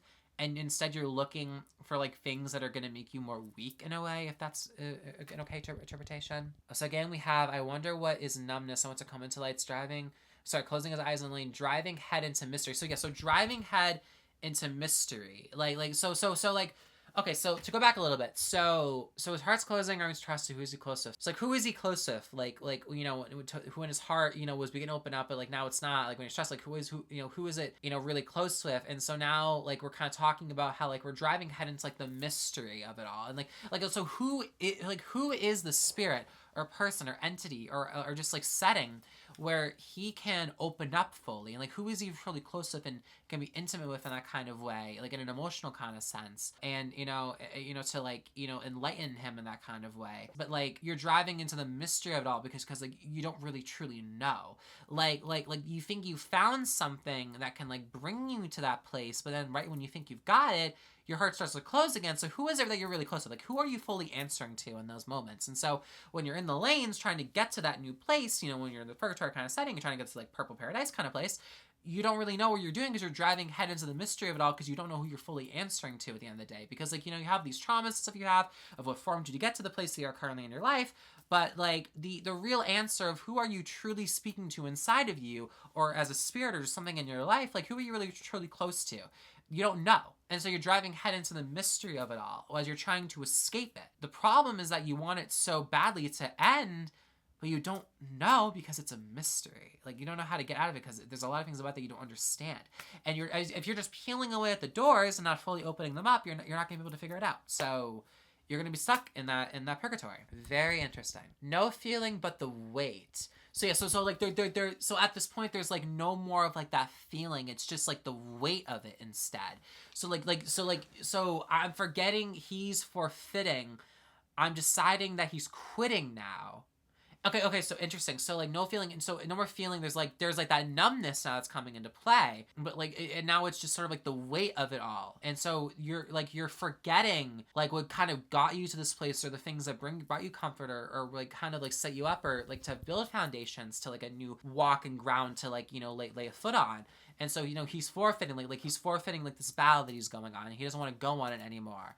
And I'm deciding that he's quitting now, and so there's no more fight and stuff like that, because there's no more feeling anymore. There's no more thing to fight for. It's just like you just have the weight of it all, because that's all you feel. Like that is a really interesting idea. That like there's no more feeling, just the weight of it. Really interesting. Filled with the sin of power. So we're running the power idea now. This is what he's destined for. In this ugly hour, again he goes where he's gone before, losing all reason. He's never learning. Like, this is what he's destined for. Like, filled the sin of you're filled with the sin of that power, of that choice you can make for yourself or for others. I mean, like, no, like, you just feel only the weight's now there. You don't have to contextualize the feeling anymore and stuff like that. Like, what you're destined for is this instead. There's like a sin or an agony or a negative like feeling and sadness and depravity like to that power. That you have for like the loneliness of not understanding your own self and emotion, and this is what like you're destined for, like this is the path that you're destined for, and so you're never gonna be able to figure out that mystery and unlock that door, and you know, and keep driving, you know, and stuff like that. And this ugly hour again he goes where he's gone before, losing all reason. He's never learning. So again, like he keeps going back again and again to these places. So it's kind of like a third person like perspective I'm assuming right now of this. And so like again he just keeps going where he's going before, again this ugly hour and stuff like that, like where he's gone before, losing our reason, you know, and losing the reason, you know, for like, you know, like you know, reason of being okay, I should do this or that. No, like, you're losing all that, and again you're just never learning. Like you're stuck in this cycle, this endless loop again and again. Someone adored lifts him today. All who stay will know a true love. Someone adored lifts him today. All say no true love, no true love, no true love, no true.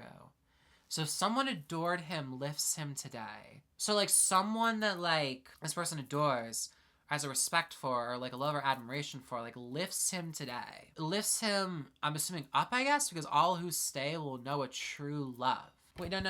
So it's not really saying if it's a positive or negative. It's just saying that like someone who's adored will lift him, and then you'll know like a true love. So, like, the soul truly loves this sort of thing, or this thing that it adores, and then you'll know a true love, and that it will I'm not sure. Maybe I'm terming that incorrectly, but interesting. Okay. Alrighty. The next track, I believe this is the longest song on the album. This is actually the one I want to hear the most because I like the title of it. We have Amethyst. Alrighty, here we go. Yes, 8 minutes and 14 seconds. Alrighty, here we go. Alrighty, we're basically at the halfway mark of this album. So it's been a long journey so far, y'all. Thank you for watching if you're still here. I really appreciate it.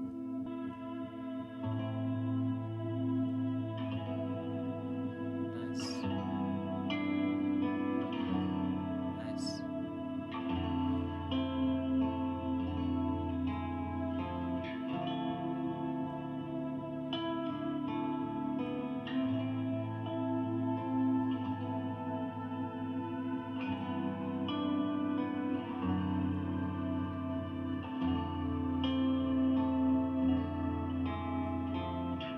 That soundscape in the background with that like guitar, it's awesome. Oh, nice. Oh, nice.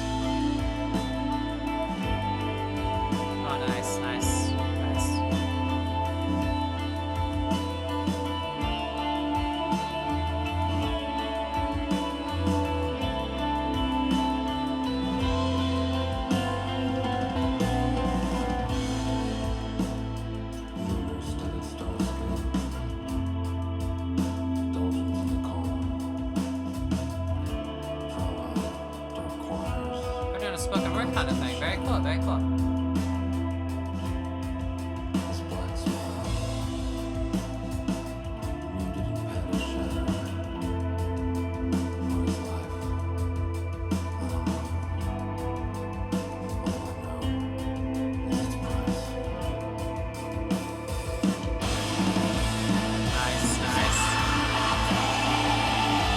Nice, oh, nice.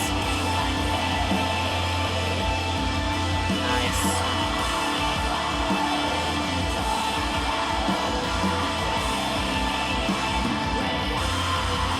Nice.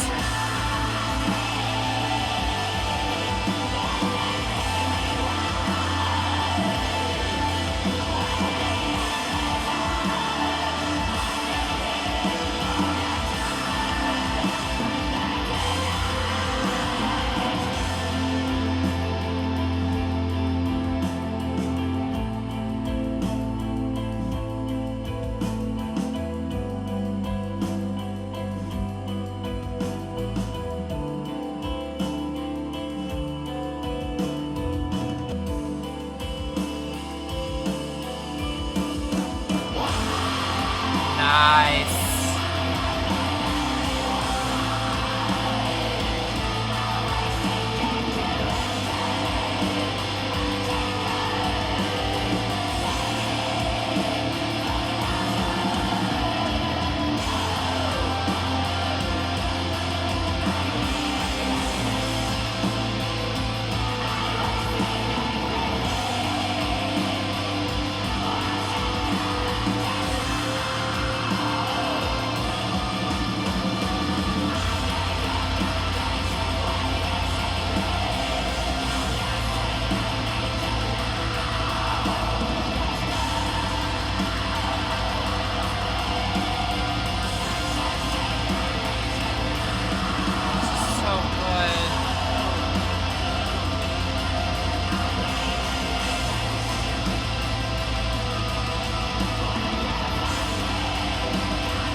Oh, this part right here, yes, yes.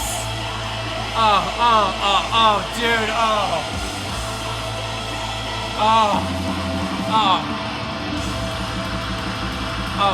Dude, get the drums in there, baby. Oh, shit.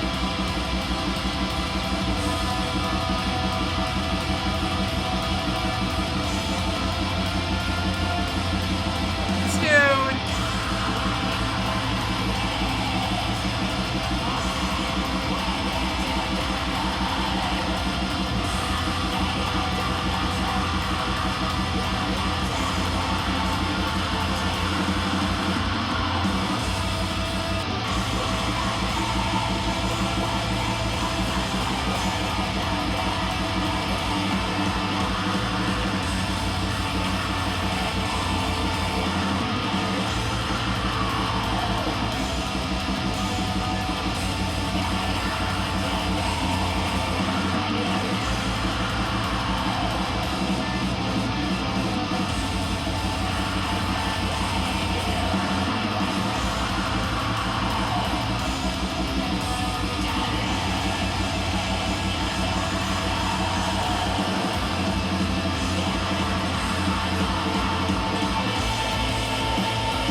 Absolutely incredible. There's a lot to get into here lyrically, so let's just jump right into it. Lunar studded starscape, dull drums in the calm, drama of dark choirs, God's teeth shatter, his black smile muted in padded shadow. What is life? I don't know. All I know is its price. What is life? I don't know. All I know is its price. You don't know what life is. Like what is this life that you have? Is it literally all just flesh and blood that you're offering to this world? Like what is life? I don't know. Because you never were able to answer that question for yourself. And you can't find the answers for yourself right now. Also, all you know is its price. Like what it's cost you, and what it's brought you to this place, and what the things you've had to pay, for that, like, aren't your fault, but still it's like it's the life that, like, you've been given. Wow. And so lunar studded starscape, dull drums in the calm. Yet again, we're going to do another exciting google.com search. Okay, so dull drums, a state of period of inactivity, stagnation. Okay, that makes sense. Okay, so a state of, like, depression, like, in, like, the calm. Okay, interesting. Drama of dark choirs. Okay. God's teeth shatter, his black smile muted in padded shadow. What is life? I don't. Okay, so, like, there's, like, this, like, calm or just, like, the setting that you're in, but there's this, like, depression and sadness going on. There's, like, a drama of, like, the dark choir, like, that overwhelming, like, singing or, like, voice and stuff like that. And God's teeth shatter, his black smile muted in padded shadow. Savaging left me incomplete. So, like, it's like they're trying to, like, savage, for things, or just like, just like trying to just like come up with, like, like something, and stuff like that. Left me incomplete. Like trying to fill the incompleteness. But like try to, like, like savage all these things. Like save some of these things. And stuff like that. But like it just leaves you more incomplete. So I army crawled toward a glow of craving and release. So like army crawl, like there's a specific, like, crawl, like, kind of like learn, like, when you're in the army. So like you army crawled, like, you crawled, like, through this, like, destruction and this, like, kind of like, this, like, war that you're kind of in with, yourself and with others, and like, like you're crawling towards sort of like that, like, like a glow that, like you see, that will bring you, like, a craving and, like, release and stuff like that, but like there, so travesty in a gloomy world where the embers of honeyed heat formed a tar of black beginnings. So I army crawled toward a glow of craving released. But there's travesty in a gloomy world, and so, like, there's no, like, real light right now to go to. So you toward a glow of craving release, but you're travesty in a gloomy world where the embers of a honeyed heat formed a tar of black beginnings, and so there's like a tar over this glow, or there's like a tar over this, like, this setting that you're in right now, where you can crawl towards, this glow. And it forms like a tar of, like, like black beginnings, like the embers of it all. Interesting. Where I own every want, always seeking to enter. A taker begging for closure. Go, I need aloneness. I was fiending relief. Wasn't common till now. I need your guidance. Will you see me? Can you see I need you now? This curse overwhelms me. Can't you see I need you now? Oh, I need alliance. When you find me coming down, I'll only have known the sound of your absence. So where I own every want. So something that, like, he does own is every single want that he has. Like, he has that in him. And it's just about not giving up, and it's about keeping going and, like, unlocking the mystery and opening up the doors, not just peeling them and stuff like that. And always seeking to enter. So always seeking to enter, like, these places. But and, like, they know, he knows his wants, and, like, he always just trying to seek to enter these places of enlightenment and hope and perspective and understanding of oneself. And so but like a taker begging for closure. So go, I need aloneness. I was fiending relief, wasn't common till now.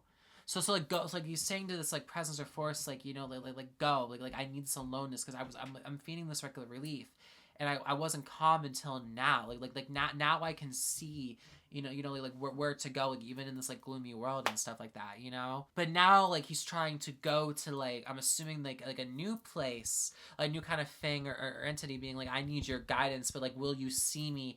Can you see that I need you now? Like now this is, I need you now in this, like I want this like alliance and stuff. Like I need alliance. Like I need help. I need a comfort. I need a support. You know, when you find me coming down, from this other place, coming down quite literally from this like high or this like place and stuff like that. I'll only have known the sound of your absence. Like so like the thing that he needs so desperately, what he wants desperately to get to a place where he can feel like a new beginning.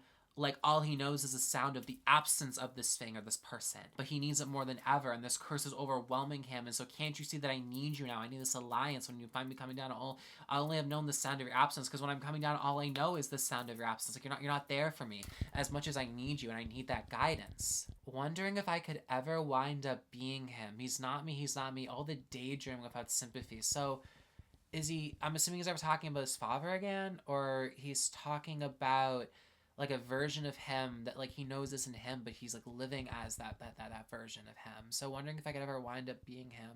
He's not me, but he's not he's not me. He's not him. Like he's not him. And so all this daydreaming without sympathy. So like you're daydreaming about this version of you that like isn't you, and all you're having this daydream about like sympathy for your own self and what you've gone through, and the things that happen in your life that have conformed you and conditioned you to think a certain way, and be like, oh, what can I ever be like this person, or like, am I too much like him, and stuff like that. This I'm getting fully like where we're going with this. Like we're really going for this album so far of like a really personal story. Like this is like the most intimate in a lot of ways a Deafheaven album so far, which is interesting because it's also in a lot of ways like the heaviest Deafheaven album so far also, and that combination is brilliant. And this is where the song gets really interesting.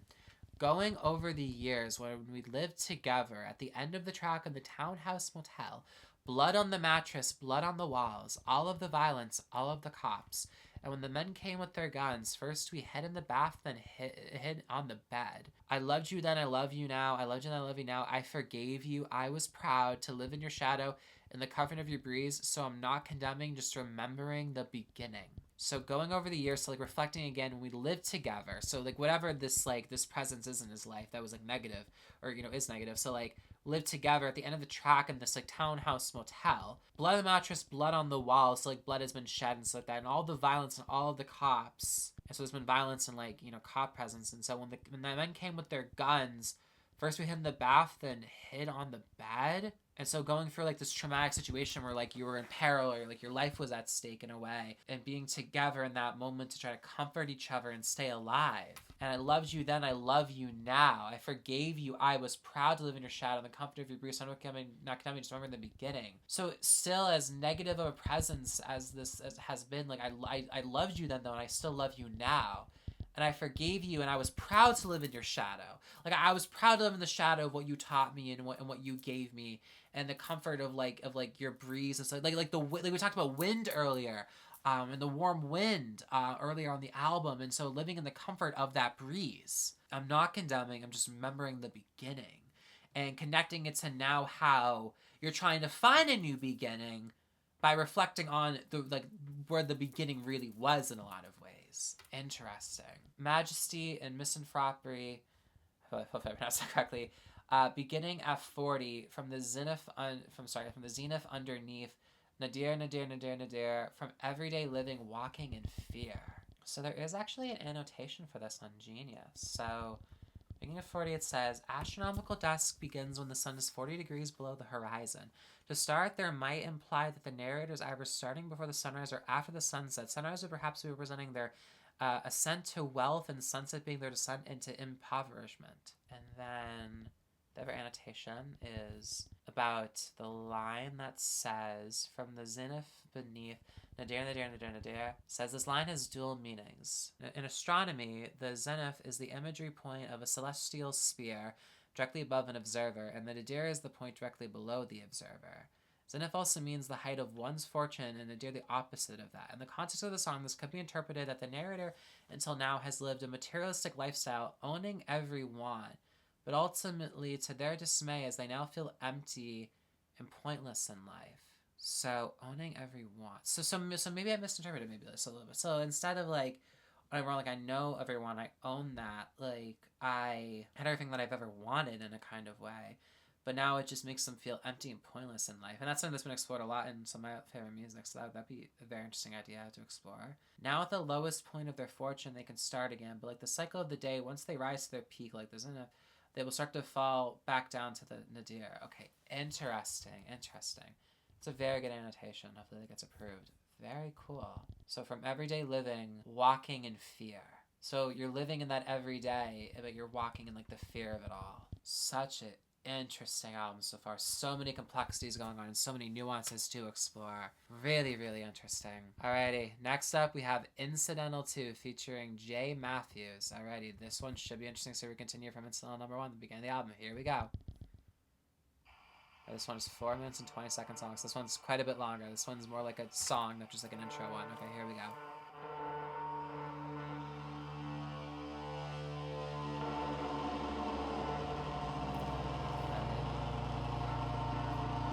I like that noise. Nice.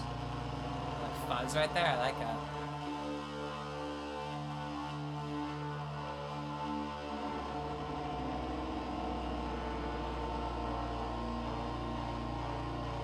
Kind of reminds me of Sun a little bit. With that like drone kind of sound to it. I like it.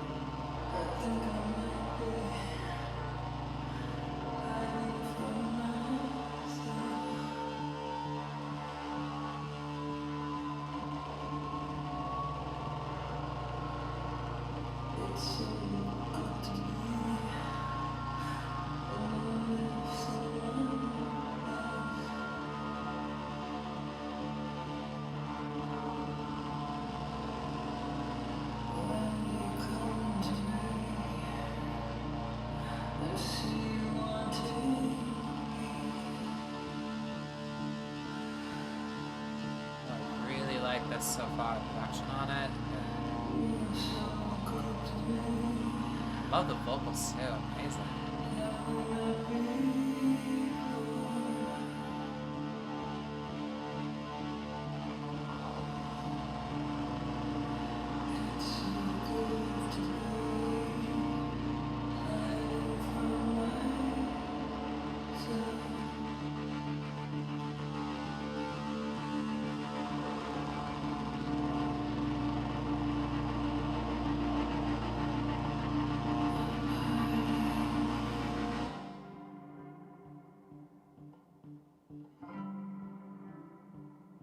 I like that.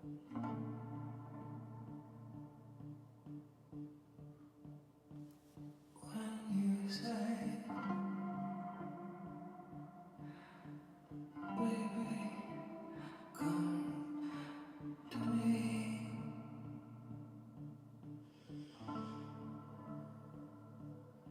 Who am I?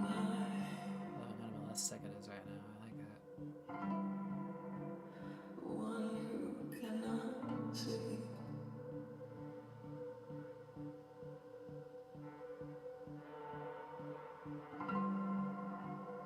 I think I might be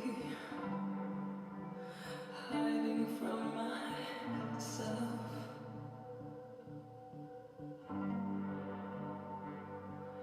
It's so good to be alone with someone. Nice.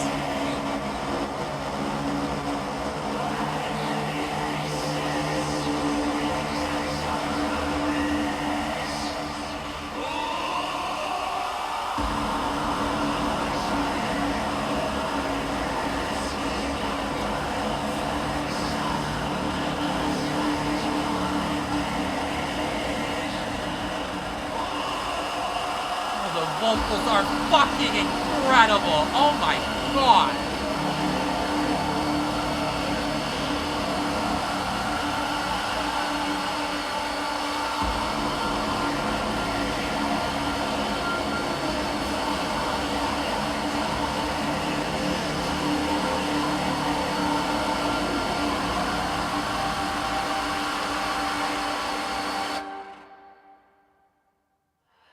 Desperate to be Okay, I'm gonna pause there.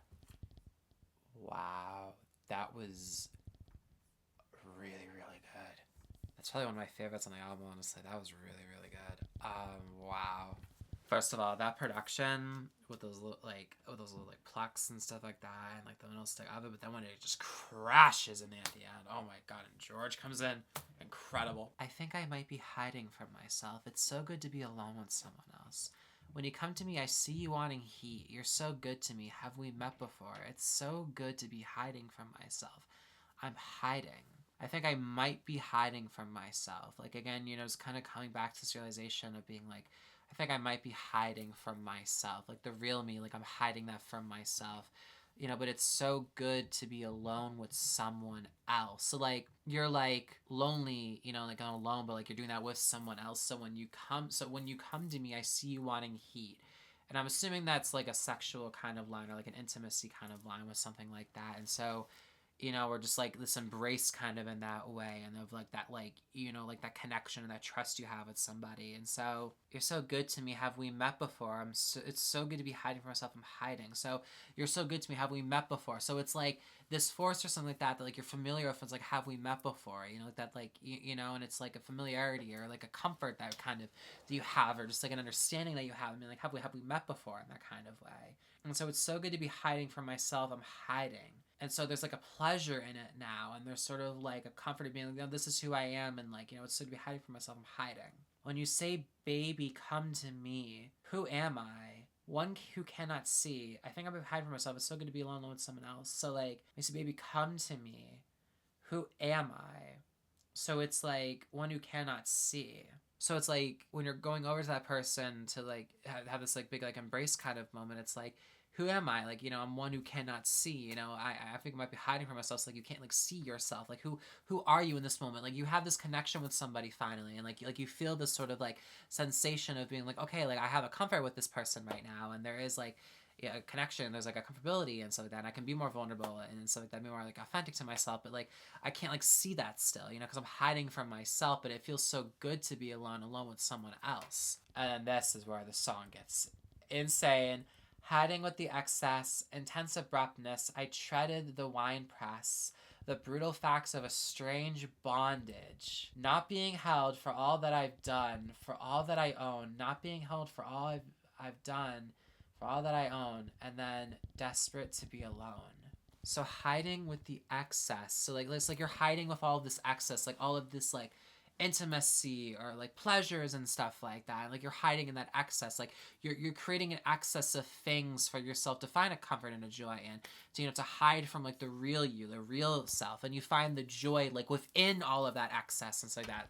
And that's all that you really know. And there's an intense abruptness where I treaded the winepress, the brutal facts of a strange bondage. So there's like an intense abruptness all of a sudden, and when you tread to the winepress, the brutal facts of a strange bondage. Very interesting right there. And so this sort of like connection in a way, the facts of a strange bondage, like perhaps of a strange bond, like a connection or like a revelation kind of in a way of like this like moment, like epiphany maybe, or just like a connection with somebody else, and like there's like this brutal facts of this like strange kind of like connection or combination.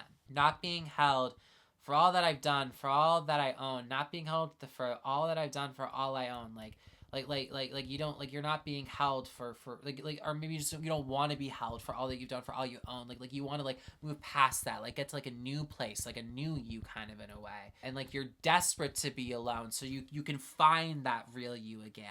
It's just like, it's called Incidental II. So like incidental, so like, because when I thought of incidental, I thought it's like an incident, sort of like a thing that happened, accompanying but not a major part of something, liable to happen as a consequence. And okay, so it's sort of, that's kind of what I'm thinking it is. So it's sort of like something that's like happening because of like a consequence of one's own actions maybe, and you're being put into like a situation that's making you like feel these kind of things. Interesting.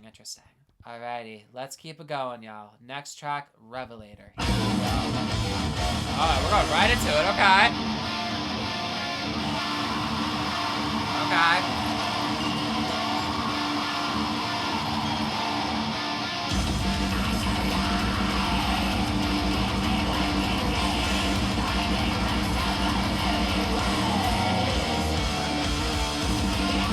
Oh, yeah, nice, nice.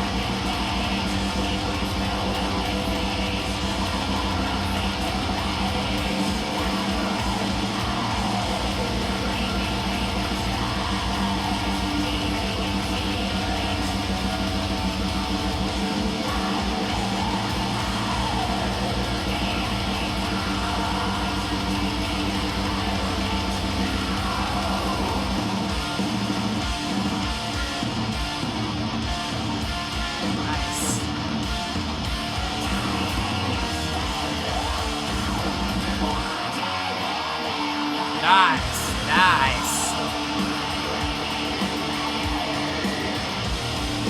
Oh, nice, dude.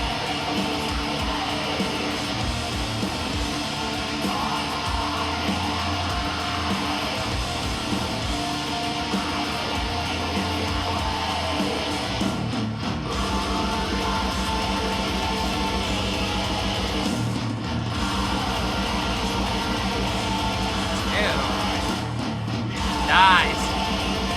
Finally out, okay.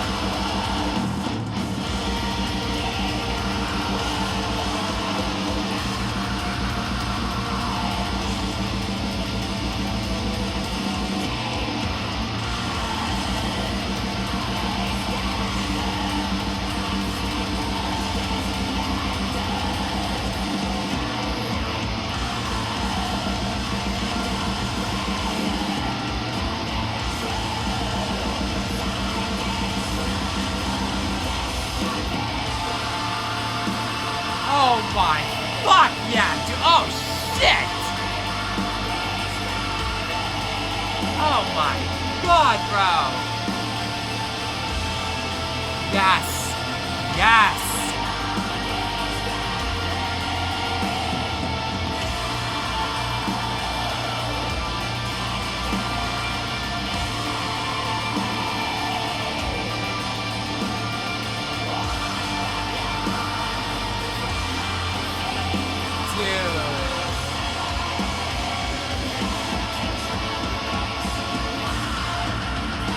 Dude, this song is fantastic. Oh my god.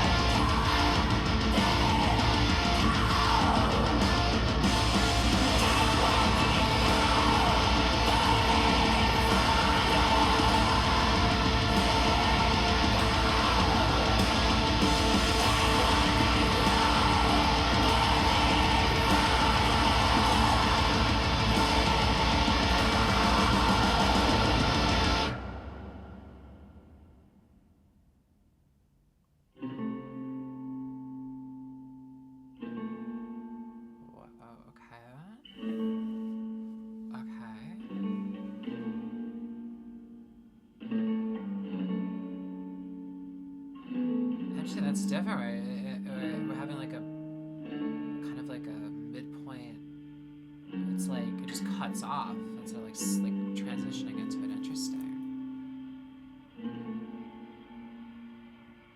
It's like an eeriness to it in the back of that sound.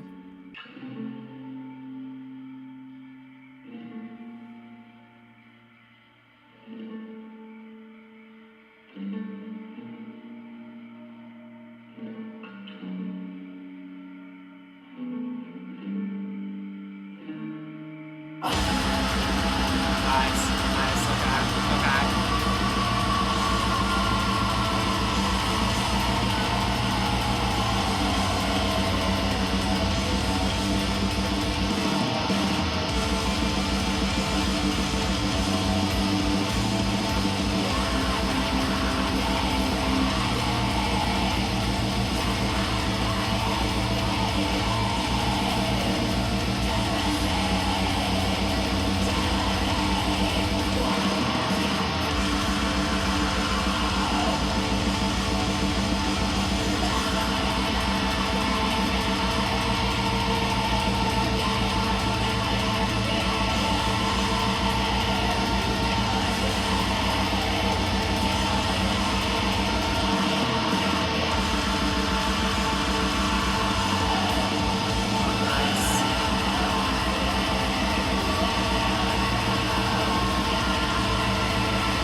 interesting.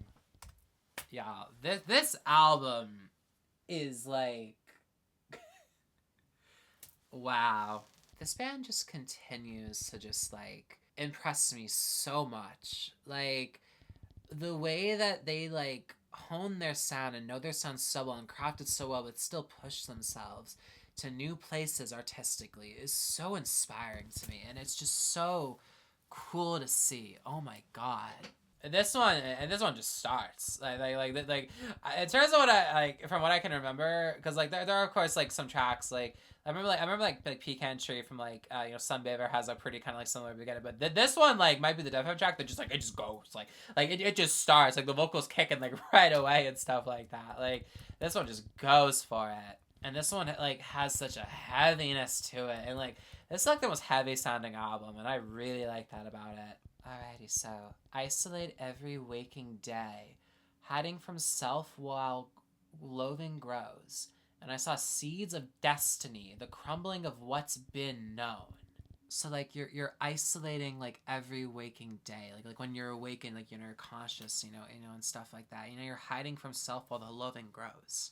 And so like there's like you're continuing to hide from yourself while like the loathing like it is growing for oneself, but you're hiding from it, and so the loathing is growing even more so because you can't fully address about oneself that you don't like, so loathing just continues to grow, and you're isolating more and more every single day. And I saw seeds of destiny, the crumbling of what's been known, like this is my destiny, this is what like is like meant to happen, and like this is what like the direction of my life and where like it's supposed to go and stuff like that. So it's meant to be, and like the crumbling of what's been known.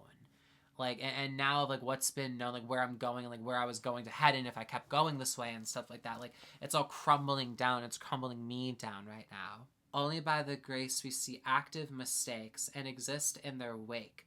Moving on dictates, we grasp the wounded face of our own faint embrace. So only by the grace we see active mistakes. So only by like a grace we give ourselves, or a grace given by someone else, to be like, hey, like there is like an active current going on, mistake that you're making that's making things way harder for you. And we exist in their wake.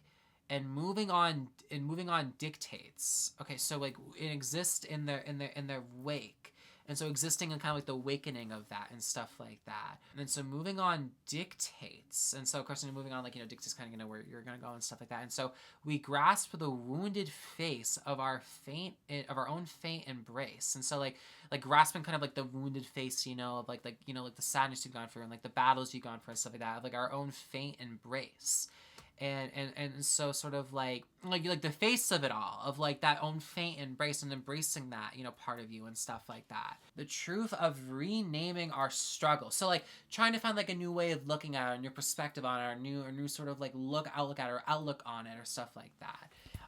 And so sieving in secret, the mirror of the ugly cowards, taking the moment now, tying us to the ground, watching them hammer the nails. So sieving in secret. So there's like a sieving and sort of like an anger that's like like stewing up inside somebody, or just like a negative like feeling that's like happening like in secret, and like the mirror of the ugly cowards, taking the moment now, tying us to the ground, watching them hammer the nails.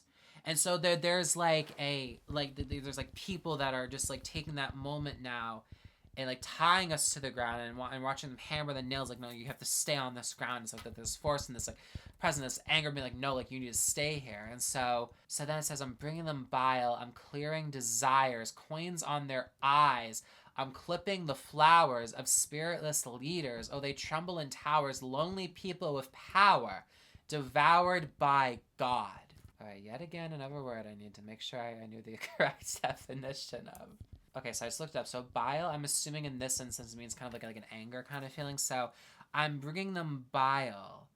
I'm clearing desires. Coins on their eyes. I'm clipping the flowers of spiritless leaders, or they tremble in towers. Okay, so you're bringing them this something, and like you're clearing like desires, or like things that are like wanted and stuff like that. And like so you're putting like coins on their eyes, like a wealth kind of object or something like that. And like you're clipping the flowers of spiritless leaders. So like these like flowers and stuff like that, like kind of like worship or like look up to or sort of like admire and stuff like that, of like spiritless leaders, like leaders that are that don't have like a spirit to them or like a soul to them or like a purity to them and stuff like that. And you're clipping that. And so, they tremble in towers, lonely people with power devoured by God. And so they're trembling in the towers that they set up in these high points that like you can't reach them. And so they're lonely people with power. And that's all that they are. And now they're being devoured by God because now they're being looked down upon and they're being, judged in that kind of way because like you're clipping the power of their spiritless leaders. So now they're being looked upon, themselves by God and by this sort of like judgment sort of like setting and stuff like that. And this like holiness. The act of all these staggered obstacles dismantled, the light of a new dawn prayer coming true, psychic struggle disappearing. Okay, interesting. So the act of all these staggered obstacles dismantled. So like these like staggered obstacles are kind of like dismantled and like they're falling apart and like they're all like torn apart and stuff like that. And so the light of a new dawn prayer coming true, psychic struggle disappearing. So like the light of a new dawn prayer, it's coming true finally. Like there's a new light. You're finally seeing the light that you wanted so badly. As talked about at the very beginning of the album.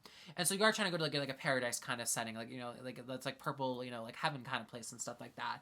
And so the psychic struggle that you've been struggling with is starting to now disappear.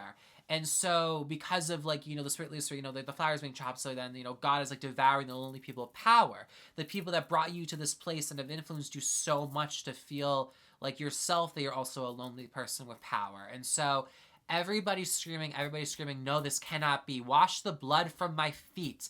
The hosts of heaven melting trumpets now. That is, this is so good. So wash the blood from my feet, like the walk that like he's walked under, and the foundation that his life was forced to be under.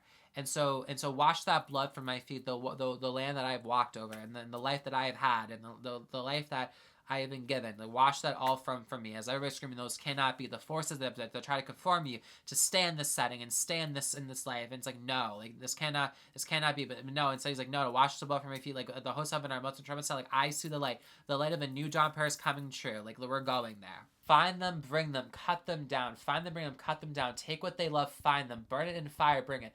Cut them down. Take what they love, burn in fire, cut them down. Everybody's praying to not have it be them, to ascend, to evade. What else could come? Everybody's praying to not have it be them, to ascend, to evade. What else could come? It was me, it was you, converging into two, desperate to be alone. Interesting. So like find them, bring them, cut them down. Find them, bring them, cut them down. So like find these spirits and these things and these entities and these like sort of like devilish kind of like things within you or like in this world, in this realm that you live in, and bring them and cut them down. You know what it kind of reminds me of? It kind of reminds me of Death Stranding with like the BTs, where you cut their like umbilical cords and you cut their connection to like the universe, and so like the soul like finally like dies and stuff like that. It's kind of like it reminds me of, and stuff like that. And I feel like that's actually kind of a pretty accurate comparison in a way. And so take what they love and burn in fire. So what they love, that they forced upon to you to also try and love and live in that shadow of it and conform yourself to it. And so that's all you really know how to love. No, take that and we're burning it in the fire. Or burning it in this like, in this fire, and bring it and we're going to cut them down and take what they love and keep burning it in that fire. Because we don't love that. And I really just love like the imagery here and just like and the way that like the storytelling is on this. This is excellent. And so then everybody's praying to not have it be them, to ascend, to evade. What else could come? So everybody's praying to have them to ascend, to evade. Everybody's being like, no, please don't be me. Not have it be them, to ascend, to evade. To like not ascend above. To evade all this fire and evade all this cutting and stuff like that. Like the soulless spirits and stuff like that. But like what else could come? Like what else is there? Anymore at this point. And this is such an interesting ending. It was me. It was you, converging into two. And then again, it repeats at the very end, like it did the last track, desperate to be alone. Really, really interesting. Wow. It was me, it was you, converging into two, desperate to be alone. So sort of like it's sort of like let me just look up again the definition of conversion to make sure I'm understanding this correctly. Yeah, okay, so this makes sense. So it was me, it was you, converging into two. So sort of like having have a meeting kind of point, or just sort of like finding yourself at a point where like you're converging like into two. Like you are two separate entities. Like you are one individual and I am also one myself. And I am desperate to be left alone. Like desperate to be left alone now. and I want to be my own self now because I am me and it's you. You know, we're converging into two different people. We are not the same no matter how much influence you've had in my life. Like, we are two different people. And so, yeah, like Revelator, like the revelation of all this happening and the realization of all this happening and finding like the dawn, like the prayer of like a dawn light and stuff like that. And so it is like a big revelation, a big awakening, an epiphany moment of being like, no, this is how I battle all of this, and being like, no, like I am going to find my way out of this, and we are not the same, we are two, and I am desperate to be left alone. And begin myself looking through all of the pain and sorrow I've been through by myself. Such a good song. Such a good song. What? Such a great freaking album also. So good. Alright, yeah, I got 4 more tracks, so alrighty, here we go. Next track, track number 9, Body Behavior. Yet again, we're just going into it. Let's do it. Let's do it.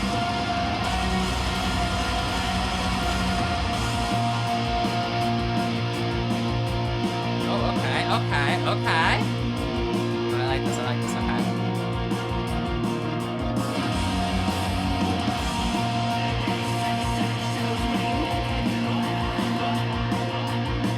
I like the vocals already.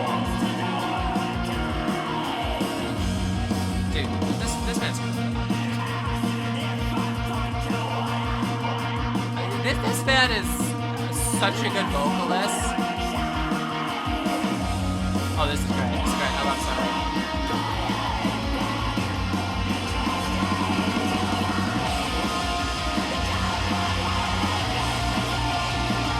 Oh, dude. Oh, fuck yes. Oh, my God.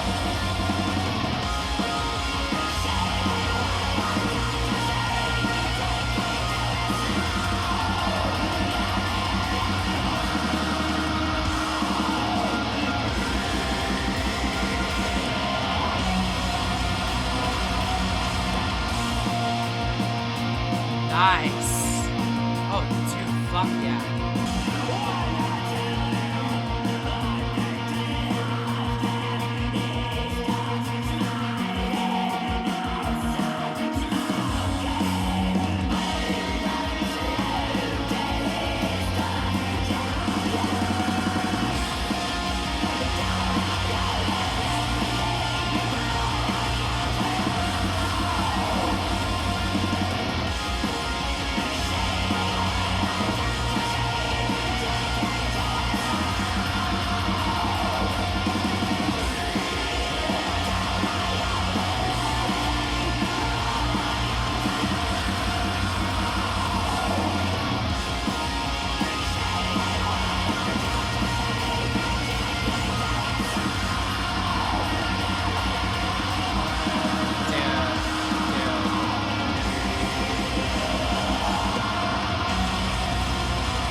Oh, this is the best song of the album. Oh my god. Oh, dude, this is the best song of the album. Oh my god.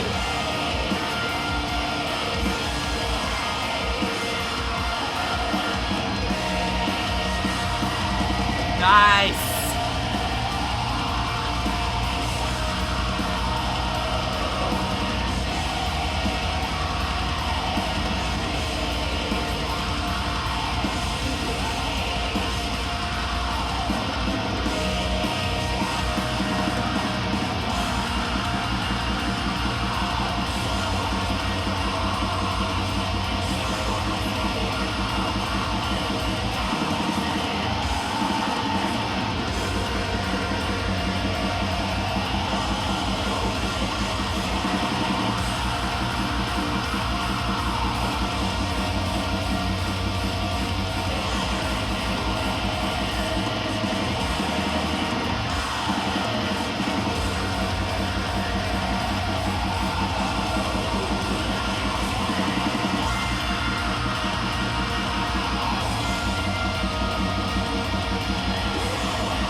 It's like the hardest song they've ever made. Oh my god, dude. I knew from the beginning, I was like, I'm gonna like this one a lot. Oh my god, dude. This is like this is like their most like ambitious work. Honestly, like in a lot of ways it really is. Let's just get into this one. I mean, let me just first say the production on that. I think why that's my favorite on the album right now is because like the lyrics I was loving so incredibly much, but like the sound of it and the production and the musicality of it, I was feeling it all so much. That is like the hardest track they've honestly probably ever made, bro. Oh my god. Like that one just had just like this pure like metal-y like feel to it that was just so just like invigorating and intoxicating and enveloping and just oh my god. Alrighty, let's get into this one, y'all. Okay. He sits and shows me naked women, wants to know my type, asks if I fought to want them, laughs when I'm shy, hands sweat coil back, twists into vines. I've always, one of my very favorite parts about Deafheaven has always been when they kind of explored sort of like the like shyness in a way, but also sort of like the repression of like sexual like desires and like that intimacy. That's part of why like the title track on Sunbeaver I love so much, because that song explores that a lot. I really like how George like incorporates those feelings into music, because they're really hard to explore and describe. And they're, you know, just like sort of like the fear of like true like desire and like attraction, and how like scary that can be, but also sort of like this just like shyness to just like fully just like give yourself over to somebody. Like there's a lot of like really interesting like complexities to that just like, you know, exploration of like sexuality and like desire and stuff like that. He sits and shows me naked women, wants to know my type, asks if I fought to want them, laughs when I'm shy, hands sweat, coil back, twists into vines. So kind of like this like temptation of being like, hey, like who's your type, like have you fought to want them, and like, you know, laughs when I'm shy. And so hands sweat coil back, twist into vines. Interesting. So then of course, don't I owe them everything for all I've come to know, seeing what I'm taught to see, taking to it slow, buried in the home. Interesting. So don't I owe them everything for all I've come to know? So like, do I owe them all these like attractions, and these people I have attractions to, like I owe them everything that I've come to know, seeing what I'm taught to see, taking to it slow, buried in the home. Interesting. So body behavior as a title isn't just about like literal body behavior, like, you know, like literal like, you know, body behavior, but like in a way of like all that you've come to know, seeing what I'm taught to see, taken to its slow, buried in the home. Like the behaviors of your body like are formed by like all that you've come to know, and like seeing like what you're taught to see and taking to it slow. Interesting. So but you're buried in the home. Interesting. This is definitely one of the more complex ones in the album so far, and I like that. When I tell him I beg to love them, he starts smiling outside smoking, burned back slow till he starts choking. So when I tell them I beg to love them, like just give himself totally over to like these women, and just be like, I love you, and just like love them completely, like take care of them in that kind of way, and like, you know, I tell him I beg that for them. You know, he starts smiling outside, smoking, burn back, so he starts choking. So like begging for this love, like not letting love like come naturally to him, like no, like begging for the love, because he desperately so badly wants a sense of like acceptance and like alliance, and just sort of just like a comfort and like a joy. And like a lot of people and stuff like that go to sex for that. I mean that's just a truth. And so like he's like begging, being like, yeah, I would like beg them to love them, you know, and that kind of way. And so this person that's talking to him, you know, I'm assuming maybe like a god figure, you know, he starts smiling outside, smoking, burn back slow till he starts choking. And then again, we have the chorus again, and then we have the bridge. So, nothing so sacred leaves this place of reason. Nothing so sacred leaves this place of reason. So like nothing so sacred leaves this place of reason. So like things that like are really sacred to him, and he has a true love and like connection and like affinity for, like, are gonna leave this place of reason. Like there is a like a reason, there's an understanding here, and like of what he wants and his desires, and like something that's sacred is never gonna leave this place of reason. Like no matter has like you know, like in the darkness and in like you know, and stuff like that, and in this like you know, like in like this like padded shadows and stuff like that, like no matter what, like something that's sacred will never leave this place of reason and go to a place of like a place where there's no reason and stuff like that. And there's like a care and like love shown towards like something like that, you know, and something that brings you so much just like light and joy and comfort and stuff like that. And so then we have this outro. It says, "That was my cross. That was the outcome. That was the loss. No, I don't feel anymore. Everything withers, everything dulls. No, I don't feel anymore.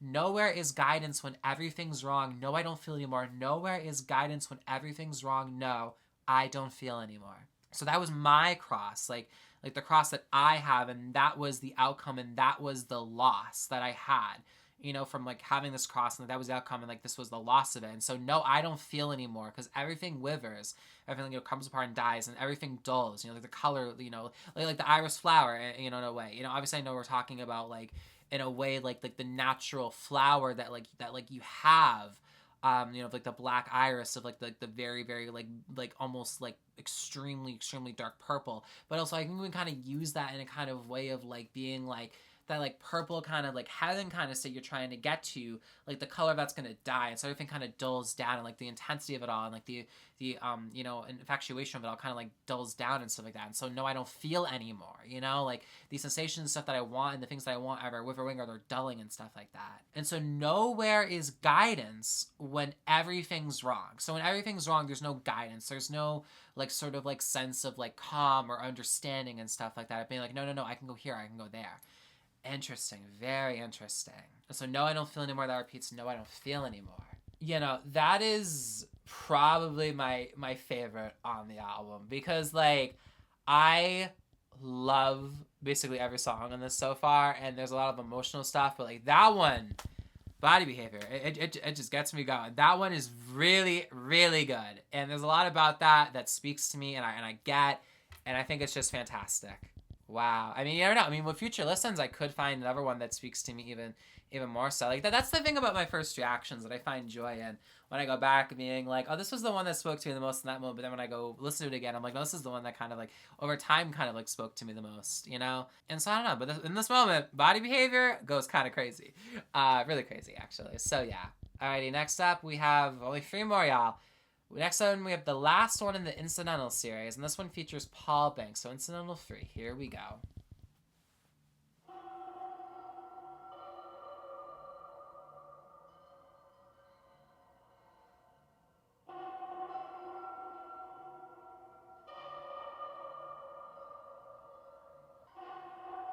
I like the sound work here, it's really good.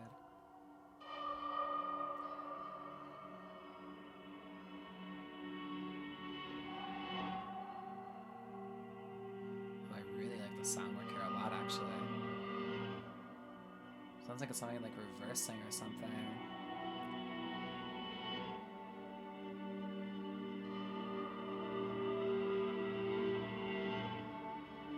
We looked toward the woman, and my face burned red, blushing. When she asked me the questions, are you ever alone? Are you younger or older?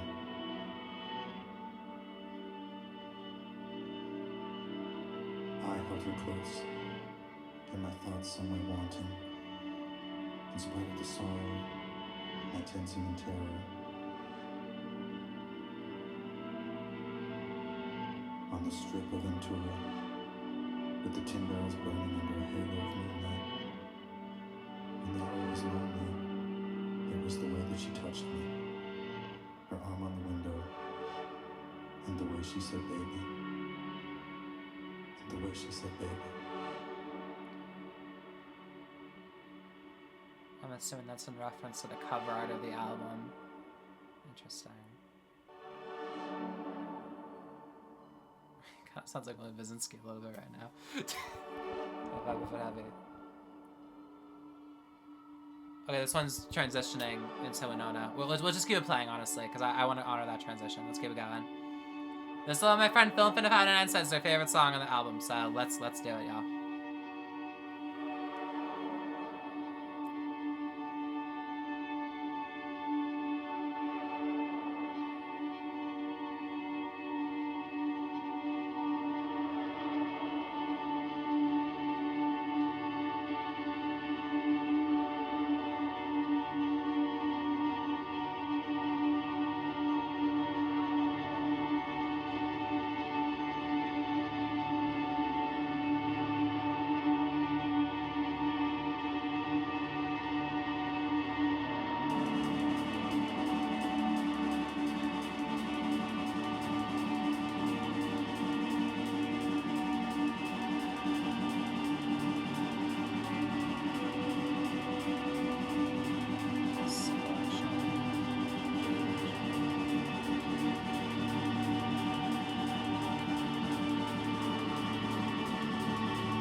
I love the build up to this.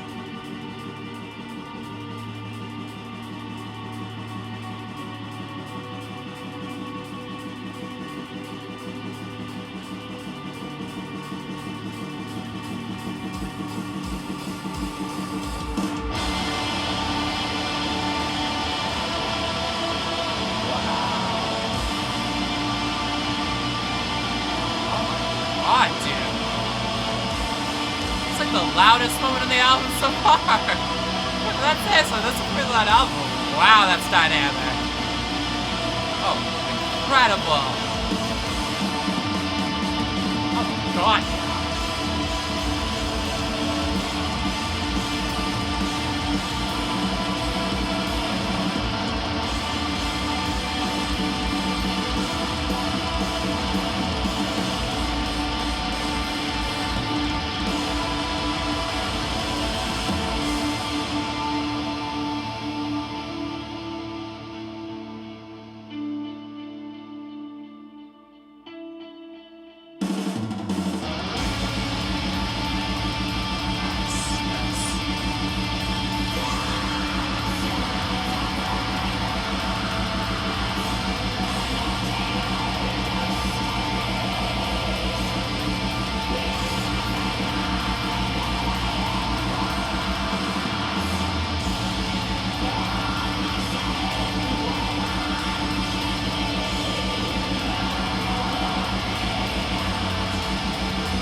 drumming right now. The guitar. Oh, crazy.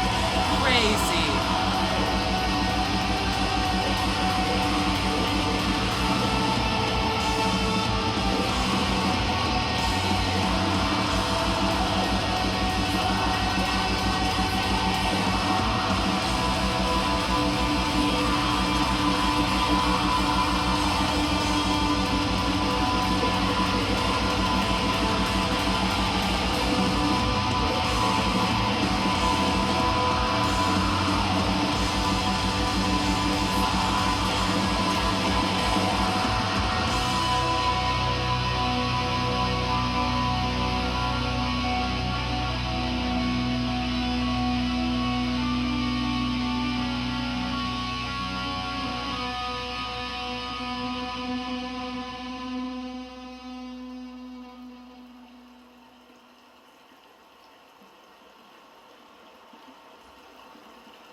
Someone else is gonna transition. Alrighty, we're gonna get last track, everybody.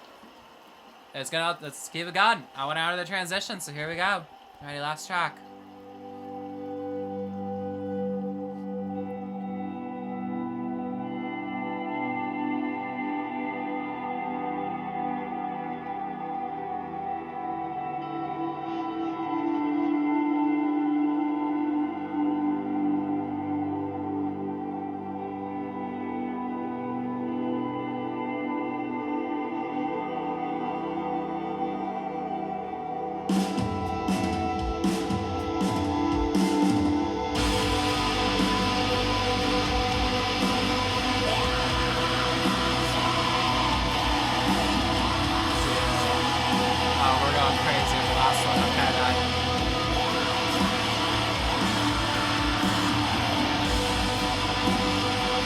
Oh my god, this sounds massive. Oh my god, dude.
Wow.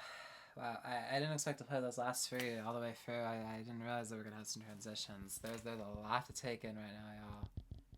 There's a lot to take in. What an album. Wow. I will say, Body Behavior, You're Great. That last track is like, that's like a special song.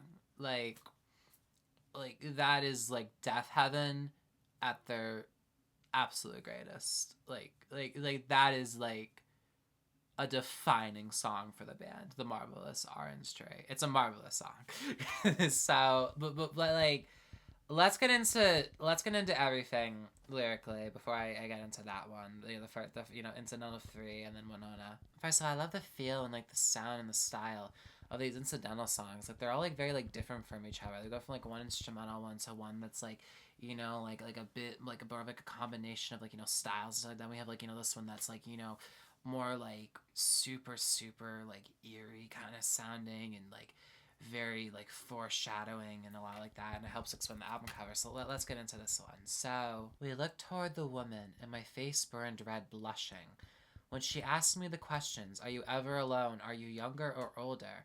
I held her close, in my thoughts some way wanting, in spite of the sorrow, my tensing in terror, on the strip of Ventura, with the tin barrels burning under a halo of moonlight, when the hour was lonely. It was the way that she touched me, on her arm on the window, and the way she said baby, and the way she said baby.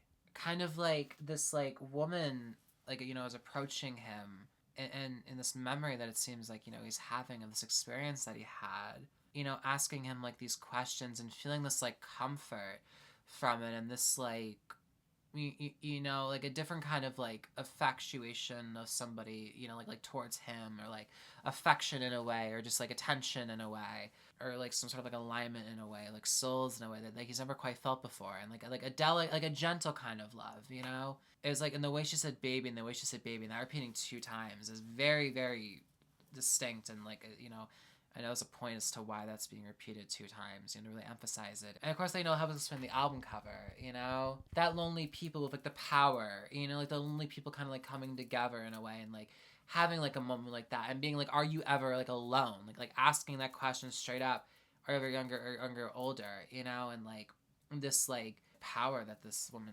has over him. All right, then we have Winona. The signs of progress, combating all destinies. It's not that I impress on myself what I should be. I know I need it. No, there is no freedom. There's a missing piece. So the signs of progress, combating all destinies. So like there's like that, like as we talked about earlier in the album, like a few tracks ago, like there's like a destiny that like like you feel like you're being guided to, and being like allured to, and there's like a destiny that you're on just as like a person, and stuff like that. But like signs of progress are combating all of those destinies, and so it's not for nothing that I impress on myself what I should be, like what I should be as a person, and I know that I need it. No, there's no freedom. There's a missing piece in my life. Like there's a missing piece to getting to that place that I know I should be at, and there's no freedom to like get that missing piece, because you don't have freedom if you don't have like that missing piece. The howling energy is a shining vacancy. Thinking I'd survive with everything I was gaining. Behind the curtain, I was sinking. With everything I'm supposed to be, I'm waiting for the fall. So the howling energy, like this, like very just like this like energy and stuff like that, that's just like ringing, and it's just like it's there, and it's like howling at you with its like aggression, and this energy, and it's like it's there, but it's like it's a shining vacancy. Like it's this vacancy that has like a light to it, that like if you filled it, like you'd be able to find like more of like a shining glow and stuff like that, so it's like it's a shining vacancy. Like it's like this like very like clear and like apparent like vacancy of something that like should be there, but it just isn't. Thinking I'd survive with everything I was gaining. So thinking I survived everything I was gaining, but behind the curtain I was sinking with everything I'm supposed to be. I'm waiting for the fall. So like thinking that you would survive with everything that you were gaining on yourself as a person, but behind the curtain I was sinking because there's like that missing piece, and there's like a shining vacancy. There's a part of me that isn't filled yet. Behind the curtain I was sinking with everything I'm supposed to be. So everything that's supposed to be, like it's just not there because of this hole and this like empty spot. And so I'm waiting for the fall. So because this piece is not there, I'm just waiting for the fall eventually. No matter as much as I'm gaining, because this piece is not there, I'm just going to be continuing to wait for the fall. I've been dreaming of somewhere seeing us close to the knives, If I could have a morning, to have a moment, a silver lining, I'd stick them in, twist them down, bury with ease. So I've been dreaming of somewhere seeing us close to the knives. If I could have a morning, to have a moment of silver lining, I'd stick them in, twist them down, bury with ease. So like, us close to knives, to have a morning, have a moment like a silver lining, a positive. I'd stick them in, twist them down, and bury with ease. Like a ending life kind of thing, or like an ending of like the pain kind of thing. Interesting. So then we have Power Baster, Pathetic Master. I'm reliving Saturn eating. Okay, what does this annotation say? Interesting. So a reference to the painting Saturn devouring his son. Okay, so this makes a lot of sense. So okay, this makes a lot of sense now. So the knives, like, stick them and twist them down very with ease, like going together, basically, like ending together, like the pain and suffering is ending with us together, you know. And so then it says Power Bastard, Prophetic Master. So like this Power Bastard, like I'm assuming like his father, you know, or this like I'm assuming, you know, it's like super negative force like in his life, you know, but it's like a prophetic master, you know. So it's like this bastard has all this power, but it's like it's like kind of like the master that like has like controlled your whole life, but it's like a prophetic one, you know. And so it's like I'm reliving Saturn eating. So it's like Saturn eating the sun, sort of like how the father is, you know, is like consumed, you know, him for like, you know, his whole life and stuff like that. And so his flesh is everything of mine, like, you know. And then again, you know, it repeats that. So like his flesh is everything of mine. Like my own flesh is all of his flesh because he put all of that onto me. All the pain, the suffering, the grief, the torment, the repression and the torment. Oh, it's so just like emotional. Like the emotion of Deafheaven is so powerful and so incredible. And they truly are one of the bands that like there's such like subtlety and ways to their music and such nuance, but it's done in this like super grand setting in a way that you truly feel. Just incredible. You took it all and left me nothing. Laid me in a hole from death to feed on. You took it all, left me nothing, laid me in a hole for death to feed on. So this person, you know, this negative force, I'm assuming they're the father. You took it all and you left me nothing. You took everything from me and you left me nothing. No hope, no light, nothing. You took it all and you laid me in this hole for death to feed upon me and make life almost pointless for me.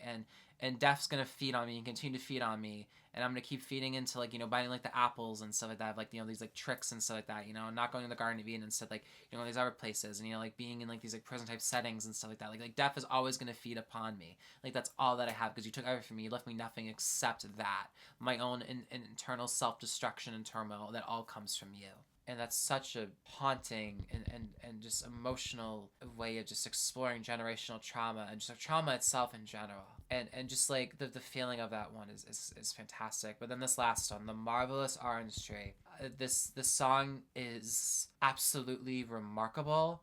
And it's incredible. Let's get into this one. I mean, let me just say the production on this one is absolutely remarkable. It is impeccable, and it's brilliant, and it is so dynamic and so crushing and so in your face. The mixing is amazing. This is definitely my favorite song of the album.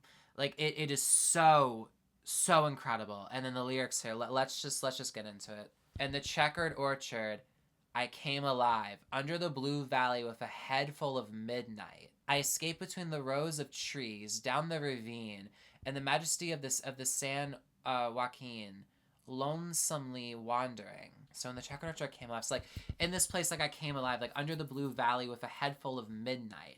So like a head full of midnight, sort of like, you know, you're in this like sort of like after hours kind of setting under the blue valley, like in a checkered orchard, I came alive. Like my spirit came alive, and like I like this understanding came alive. So I escaped between the rows of trees down the ravine.